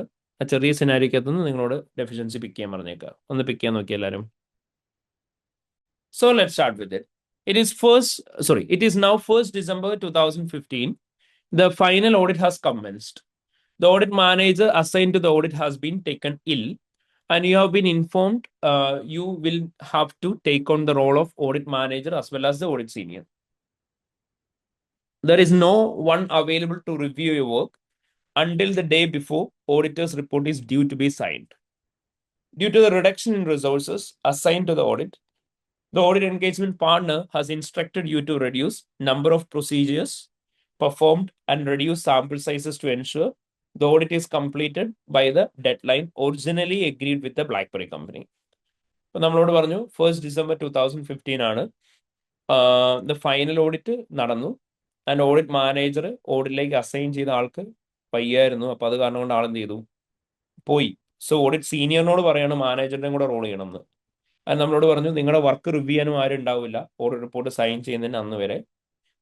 And resources കുറവാണ്, അതുകൊണ്ട് എന്ത് ചെയ്യണം എന്ന് പറഞ്ഞു, plan ചെയ്ത എല്ലാ പ്രൊസീജിയേഴ്സും ചെയ്യേണ്ട, സാമ്പിളിന്റെ സൈസും കുറയ്ക്കാം, എന്നിട്ട് ഒറിജിനൽ ഡെഡ് ലൈനിൽ തന്നെ വർക്ക് കംപ്ലീറ്റ് ചെയ്യണം എന്ന് പറഞ്ഞു. പറയടാ എന്തൊക്കെ ഇഷ്യൂസ് അപ്പോൾ ഇവിടെ ഉള്ളത്? സിമ്പിൾ ഇഷ്യൂസാ, ഡയറക്ട്ലി ട്രേസ് ചെയ്യാൻ പറ്റുന്നത്. എന്തൊക്കെയാ? ഫസ്റ്റ് ഇഷ്യൂ എന്താ? ഇവിടെ ബേസിക് ഇഷ്യൂ എന്താ? ലോജിക്ക് യൂസ് ചെയ്യുക. റിവ്യൂ ചെയ്യാൻ ആരുമില്ല. ഓഡിറ്റ് മാനേജർ ഓഡിറ്റ് സീനിയർ ഒരാൾ തന്നെയായിരിക്കും. Okay fine. സോ ഓഡിറ്റ് മാനേജറോട് സീനിയറുടെ വർക്ക് എടുക്കാനാണോ പറഞ്ഞേ? അല്ല, അങ്ങനെ ആയിരുന്നു നമ്മൾ ആ ടൈം കൺസ്ട്രെയിന്റ് മാത്രം പറഞ്ഞാൽ മതിയായിരുന്നു, ശരിയല്ലേ? പക്ഷെ ഇവിടെ എന്താ ചെയ്യാൻ പറഞ്ഞേക്കുന്നേ? ഓഡിറ്റ് സീനിയറോട് പറയാണ് മാനേജറുടെ വർക്കും കൂടി ചെയ്യണമെന്ന്. ഒരു ഓഡിറ്റ് സീനിയർക്ക് ഓഡിറ്റ് മാനേജർ വർക്ക് ചെയ്യാൻ പറ്റുമോ? ഇല്ല. ഇല്ല. കാരണം എന്തായിരിക്കും? കാരണം അവർക്ക് അതിനുള്ള എക്സ്പീരിയൻസ് ഉണ്ടാവില്ല, അതേപോലെ തന്നെ നോളജ് ഉണ്ടാവില്ല manager level of work perform ചെയ്യാൻ വേണ്ടിയിട്ട്. അപ്പോൾ ഓട്ടോമാറ്റിക്കലി അവിടെ എന്ത് സംഭവിക്കാനുള്ള ചാൻസ് ഉണ്ടാവും? അവർ ഒബ്റ്റൈൻ ചെയ്തേക്കുന്ന ഇൻകറക്റ്റ് ആയിട്ടുള്ള എവിഡൻസുകളായിരിക്കും. മനസ്സിലായോ? ഓക്കെ, അപ്പോൾ നിങ്ങൾ പറയാ the audit senior has been instructed to take the role of the audit manager. However, the audit senior will not be having adequate amount of experience to carry out the work of the audit manager. Therefore, sufficient appropriate evidence might not have been obtained, which may result in inappropriate opinion. Clear ആയോ? Okay, and അവിടെ നമുക്ക് കൊടുക്കാൻ വരുന്ന response എന്തായിരിക്കും? അതായത് recommendation എന്തായിരിക്കും? രണ്ടും same ആളാവർക്ക് separate ആളിനെ വെക്കേണ്ടി വരും. ഓക്കെ, നമ്മൾ അവിടെ എന്ത് പറയാം? An experienced audit manager should be appointed to the engagement team, and the audit senior should not be asked to take up the role of audit manager. Clear ആയോ? Yes. Okay, അടുത്ത issue എന്താടാ? ഇപ്പൊ പറഞ്ഞു തന്നെ, already പറഞ്ഞു തന്നെ ഒന്ന് പറഞ്ഞേ, എന്തായിരുന്നു? റിവ്യൂ ചെയ്യാൻ ആൾ. വർക്ക് ഓഡിറ്റ് റിപ്പോർട്ട് സൈൻ ചെയ്യുന്ന അന്ന് വരെ റിവ്യൂ ചെയ്യാൻ ആരും ഉണ്ടാവില്ല എന്ന് പറഞ്ഞു. അപ്പോൾ ഓട്ടോമാറ്റിക്കലി അവിടെ ഉണ്ടാവുന്ന പോസിബിലിറ്റി എന്ന് പറഞ്ഞാൽ എന്തായിരിക്കും? വർക്ക് അപ്രോപ്രിയറ്റ്ലി റിവ്യൂ ചെയ്തിട്ടില്ല എന്നുണ്ടെങ്കിൽ ടൈംലി ബേസിസ് ചെയ്യാൻ പറ്റില്ല. എറേഴ്സ് എന്തെങ്കിലും ഉണ്ടോ, സഫീഷ്യന്റ് അപ്രോപ്രിയേറ്റ് എവിഡൻസ് ഉണ്ടോ എന്നുള്ളത് കണ്ടുപിടിക്കാൻ പറ്റൂല. സോ അപ്പോൾ നമ്മൾ പ്രോപ്പർ എവിഡൻസ് ഒബ്റ്റൈൻ ചെയ്തിട്ടുണ്ടാവില്ല. അപ്പോൾ അത് പറഞ്ഞാൽ മതി. The work of the audit manager or the senior is not expected to be reviewed until the day before the audit report is being signed. Therefore, any errors in the work performed by the engagement team members will not be identified and corrected on timely basis. Therefore, the sufficient appropriate evidence will not have been obtained. Response പറയാൻ പറ്റുന്ന എന്തായിരിക്കും recommendation? Review ചെയ്യാൻ ആളിനെ assign ചെയ്യും. നമ്മൾ പറയാം adequate team members should be assigned to the engagement team, and engagement work undertaken by the audit senior and manager should be reviewed on timely basis. Clear അല്ലേ? Okay, and very last case എന്താ നമുക്ക് പറയാൻ പറ്റുക? Simple ആയിട്ട് logically നമുക്ക് പറയാൻ പറ്റുന്ന പോയിന്റാ. Dead ലൈനിൽ വർക്ക് തീർക്കണം എന്ന് പറഞ്ഞ് ഓഡിറ്റ് മര്യാദയ്ക്ക് ചെയ്യാതിരിക്കുകയാണോ ചെയ്യണ്ടേ? അല്ല. അല്ല, നമ്മൾ അവിടെ എന്താ ചെയ്യണ്ടേ? രണ്ട് പോസിബിലിറ്റി എന്തായിരിക്കും? ടൈം കൂടുതൽ ഒന്നെങ്കിൽ നമ്മൾ ആ ഡെഡ് ലൈൻ എക്സ്റ്റെൻഡ് ചെയ്യാനായിട്ട് ശ്രമിക്കണം, അല്ലാന്നുണ്ടെങ്കിലോ കൂടുതൽ റിസോഴ്സസ് എങ്ങനെ ചെയ്ത് വർക്ക് കംപ്ലീറ്റ് ചെയ്യാൻ നോക്കണം. ശരിയല്ലേ? ഓക്കെ, അപ്പൊ നമ്മൾ പറയാം the audit engagement partner has instructed to reduce the procedures performed and reduce sample size to complete the audit within the deadline. However, reducing sample size and procedures will not obtain sufficient appropriate audit evidence for performing audit on the company's financial statements. Therefore, auditor might reach an inappropriate opinion on the financial statements. Recommendation ആയിട്ട് എന്ത് കൊടുക്കുക? The auditor should consider using additional resources to perform the engagement on the correct deadline, and if not possible, auditor should discuss with the management. management alone, those charged with governance, and request for Additional time period to complete the engagement by performing planned audit procedures and obtaining same sample of performing same sample size എന്നുള്ളത് പറയാം. Clear ആയ procedures on same sample size എന്നുള്ള പറഞ്ഞ് conclude ചെയ്യാം. ഒന്നൂടെ recommendation പറയാം, ഇത്രയേ ഉള്ളൂ. നമ്മൾ പറയാം, the auditor should consider using additional resources to perform the engagement within the agreed dead line.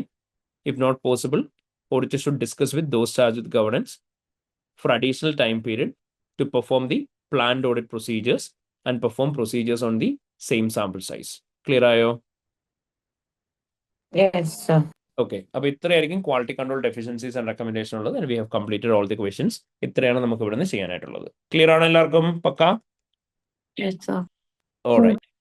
Okay, ഇനി ഒറ്റ കാര്യം കൂടി.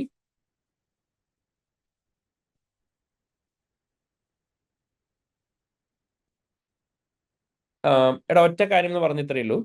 അതായത് നിങ്ങൾ ചിലപ്പോൾ കണ്ടിട്ടുണ്ടാവും, ഇപ്പം നമ്മുടെ ചില ക്വസ്റ്റ്യൻസിന്റെ കൂട്ടത്തിൽ ആംബജാക്ക് എന്നൊക്കെ പറയുന്ന പോലത്തെ ക്വസ്റ്റ്യൻസിന്റെ കൂട്ടത്തിൽ, അതായത് നമ്മുടെ ഡിസ്ക്രിപ്റ്റീവ് ക്വസ്റ്റ്യൻസിന്റെ കൂട്ടത്തിൽ സാധാരണ നമ്മളോട് ഡെഫിഷ്യൻസി ആൻഡ് റെക്കമെൻഡേഷൻ ആണ് ചോദിക്കാറ്.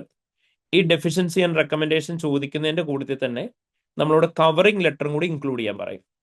നമ്മൾ ISA 265 എന്ന് പറയുന്ന സ്റ്റാൻഡേർഡിന്റെ അത് പഠിച്ചായിരുന്നു, കവറിംഗ് ലെറ്റർ അല്ലെങ്കിൽ മാനേജ്മെന്റ് ലെറ്റർ റിപ്പോർട്ട് എന്ന് പറഞ്ഞ്. ഇത് ആർക്ക് കൊടുക്കുന്നതാണെന്ന് പറഞ്ഞേ? ഓഡിറ്ററായി നമ്മൾ ആർക്ക് കൊടുക്കും? മാനേജ്മെന്റിന് കൊടുക്കും. എന്തിനെ കുറിച്ച് പറയാനാ? ഇന്റേണൽ കൺട്രോൾ സിസ്റ്റത്തിനെ കുറിച്ച് പറയാൻ വേണ്ടിയിട്ട്. ഒരു കമ്പനിയുടെ ഇന്റേണൽ കൺട്രോൾ സിസ്റ്റത്തിൽ എന്തെങ്കിലും ഡെഫിഷ്യൻസി ഉണ്ടെങ്കിൽ അത് കമ്മ്യൂണിക്കേറ്റ് ചെയ്യാൻ നമ്മൾ യൂസ് ചെയ്യുന്നതാണ് കവറിംഗ് ലെറ്റർ എന്ന് പറയാം. അപ്പം നിങ്ങളോട് ഈ ഡെഫിഷ്യൻസി ആൻഡ് റെക്കമെൻഡേഷൻ ഇതിന്റെ കൂട്ടത്തിൽ കവറിംഗ് ലെറ്ററും കൂടി ഇൻക്ലൂഡ് ചെയ്യാൻ പറയും. ആൻഡ് നോർമലി 2 മാർക്സ് ആയിരിക്കും കവറിംഗ് ലെറ്ററിന് കിട്ടുന്നുണ്ടാവുക. നമ്മൾ കവറിംഗ് ലെറ്ററിന്റെ തിയറി പഠിച്ചായിരുന്നു. കവറിംഗ് ലെറ്ററിന് അത് 3 കാര്യങ്ങളായിരിക്കും ഉണ്ടാവുക. എന്തൊക്കെയായിരുന്നു? Deficiencies, Deficiency of internal control, implementation, implication. Okay, impact, recommendation അല്ലേ? അപ്പൊ ഇതാണ് ഒരു കവറിംഗ് ലെറ്ററിന്റെ ഫോമാറ്റ് എന്ന് പറയാം. അപ്പൊ കവറിംഗ് ലെറ്റർ ചോദിച്ചു കഴിഞ്ഞാൽ വേറെ ഒരു വ്യത്യാസമില്ല. ഞാൻ ഹൈലൈറ്റ് ചെയ്ത് തരാം. നിങ്ങൾ ആകെ അവിടെ ശ്രദ്ധിക്കേണ്ടത് എന്താണെന്ന് ചോദിച്ചു കഴിഞ്ഞാൽ, പിന്നെ get A question on covering letter നിങ്ങൾ അവിടെ ഇങ്ങനെ ആയിരിക്കും തന്നിട്ടുണ്ടാവുക. അവിടെ നിങ്ങൾക്ക് ഒരു അഡ്രസ്സ് ഉണ്ടാവും. ഈ അഡ്രസ്സും audit for the year ended 31st December 2015 ആംബജാക്ക് എന്നുള്ളതും, then deficiency of internal controls during the audit of 30th April 2015, then sales and dispatch system. ഇത്രയും കാര്യങ്ങൾ മാത്രമേ എല്ലാ ക്വസ്റ്റ്യനകത്ത് മാറ്റങ്ങൾ ഉണ്ടാവുള്ളൂ. അതായത് ഞാൻ ഈ ഹൈലൈറ്റ് ചെയ്തേക്കുന്ന ഫാക്ടേഴ്സ് ഇല്ലേ, ഈ ഹൈലൈറ്റ് ചെയ്തേക്കുന്ന കാര്യങ്ങൾ മാത്രമേ മാറ്റങ്ങൾ വരുള്ളൂ. ബാക്കി എല്ലാം എപ്പോഴും സെയിം ആയിരിക്കും. അതായത് ബോർഡ് ഓഫ് ഡയറക്ടേഴ്സ് എന്ന് പറഞ്ഞിട്ട് ക്ലയന്റിന്റെ പേര് എഴുതിയിട്ട് എന്തെങ്കിലും ഒരു അഡ്രസ്സ് എഴുതുക. എന്നിട്ട് dear directors, audit of Allen company for the year end 30th September 2016 എഴുതി. എന്നിട്ട് നമ്മൾ അതിൻ്റെ എഴുതുന്ന കോണ്ടന്റ് ഇത്രയേ ഉള്ളൂ, please find the enclose report to management. അതിനകത്ത് എന്തൊക്കെയായിരിക്കും? On deficiencies in internal control during the audit of ഏത് ഓഡിറ്റാന്ന് പറയാ. എന്നിട്ട് നമ്മൾ പറയാ, ഇവിടെ അപ്പൻഡിക്സിന്റെ അകത്ത് നമ്മൾ ഡെഫിഷ്യൻസീസ് ഇൻക്ലൂഡ് ചെയ്തിട്ടുണ്ട്, റെക്കമെൻഡേഷൻ ഇൻക്ലൂഡ് ചെയ്തിട്ടുണ്ട്.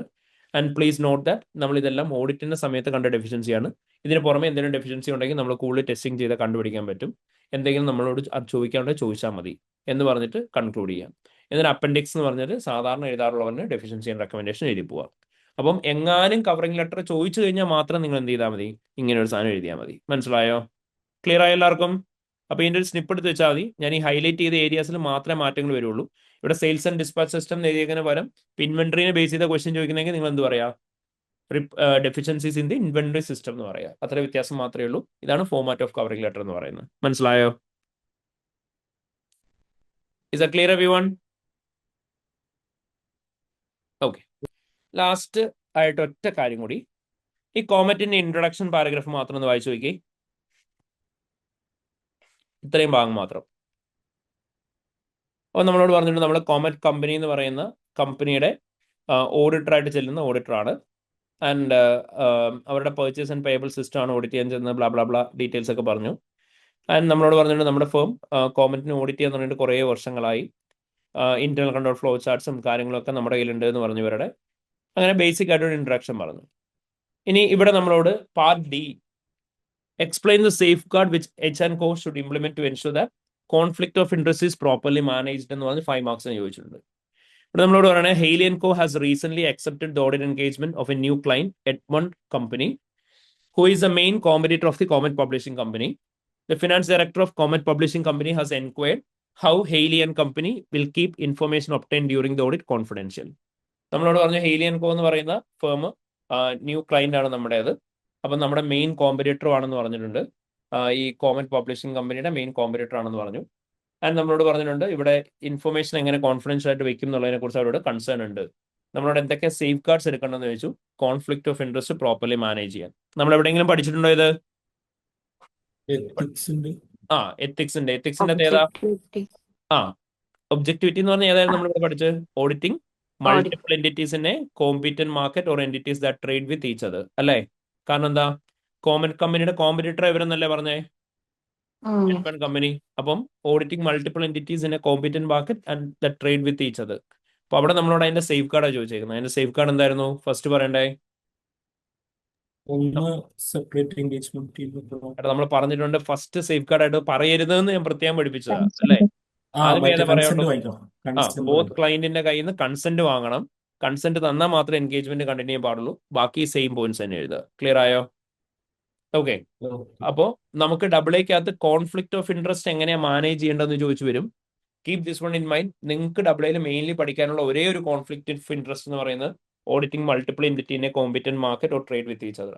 അപ്പം ജസ്റ്റ് ക്വസ്റ്റ്യൻ വായിച്ച് നോക്കുക. എന്നിട്ട് നോക്കുക നമ്മളെ പുതിയ ഓഡിറ്റിൽ അക്സെപ്റ്റ് ചെയ്യുന്നത് ഓൾറെഡി ഓഡിറ്റ് ചെയ്തുകൊണ്ടിരുന്ന ക്ലയന്റിന്റെ കോമ്പറ്റീറ്റർ ആണോന്ന്. ആണെന്നുണ്ടെങ്കിൽ it is always the same conflict of interest issue. അത് തന്നെ എഴുതിയാൽ മതി. മനസ്സിലായോ? ക്ലിയർ? സോ അപ്പൊ നമുക്ക് ഇത്രയും കാര്യങ്ങളാണ് മൊത്തം ഡബിൾ എക്കകത്ത് നിന്ന് റിവൈസ് ചെയ്യാനായിട്ടുള്ളത്. അപ്പൊ നമ്മൾ ഡബിൾ എക്കകത്തുള്ള എല്ലാ കോർ ഏരിയാസും തന്നെ റിവൈസ് ചെയ്തു. അതേപോലെ തന്നെ റിവിഷൻ മാത്രമായിരുന്നില്ല, റിവിഷന്റെ കൂട്ടത്തിൽ തന്നെ നമ്മൾ എക്സാമിനേഴ്സ് കമന്റ്സും ഡിസ്കസ് ചെയ്തിട്ടായിരുന്നു പോകുന്നത്, അല്ലെ എക്സാമിനേഴ്സ് റിപ്പോർട്ടും ഡിസ്കസ് ചെയ്തിട്ടായിരുന്നു പോകുന്നത്. ദാറ്റ് ടു നമ്മൾ ചെയ്ത ക്വസ്റ്റ്യൻസിനെ ബേസ് ചെയ്ത് തന്നെ. സോ ബിലീവ് നമുക്ക് എന്താണ് എക്സാമിനറിന്റെ സൈഡിൽ നിന്നും കൂടെ വേണ്ടത് എന്നുള്ളത് പ്രോപ്പർലി മനസ്സിലാക്കാൻ വേണ്ടിയിട്ടാണ് നമ്മളത് വായിച്ചതും ഡിസ്കസ് ചെയ്തതും ഇത്ര നേരം എടുത്ത്.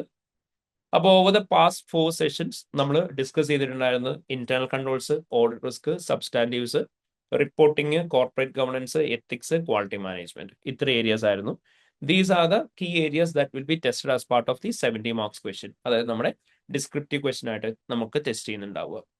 ബാക്കി MCQ ക്വസ്റ്റ്യൻ എന്ന് പറഞ്ഞാൽ it will be from all over the syllabus. അപ്പോൾ തിയററ്റിക്കൽ ഏരിയാസ് എല്ലാം നല്ല രീതിയിൽ മനസ്സിലാക്കി വെക്കുക. നമ്മുടെ ക്ലാസ്സിൽ വെച്ച് പഠിച്ച സമയത്ത് നമ്മൾ ടെക്സ്റ്റ് ബുക്ക് ഫുള്ളി കവർ ചെയ്തിരുന്നു, നമ്മുടെ റിവിഷൻ കിറ്റ് ഫുള്ളി കവർ ചെയ്തിരുന്നു, അതേപോലെ തന്നെ സ്റ്റഡി ഹബ്ബ് ഫുള്ളി കവർ ചെയ്തിരുന്നു. And you got the recordings of everything which is almost around ഒരു more than around 150 hours recording ആണ് നമ്മുടെ കയ്യിലുള്ളത്.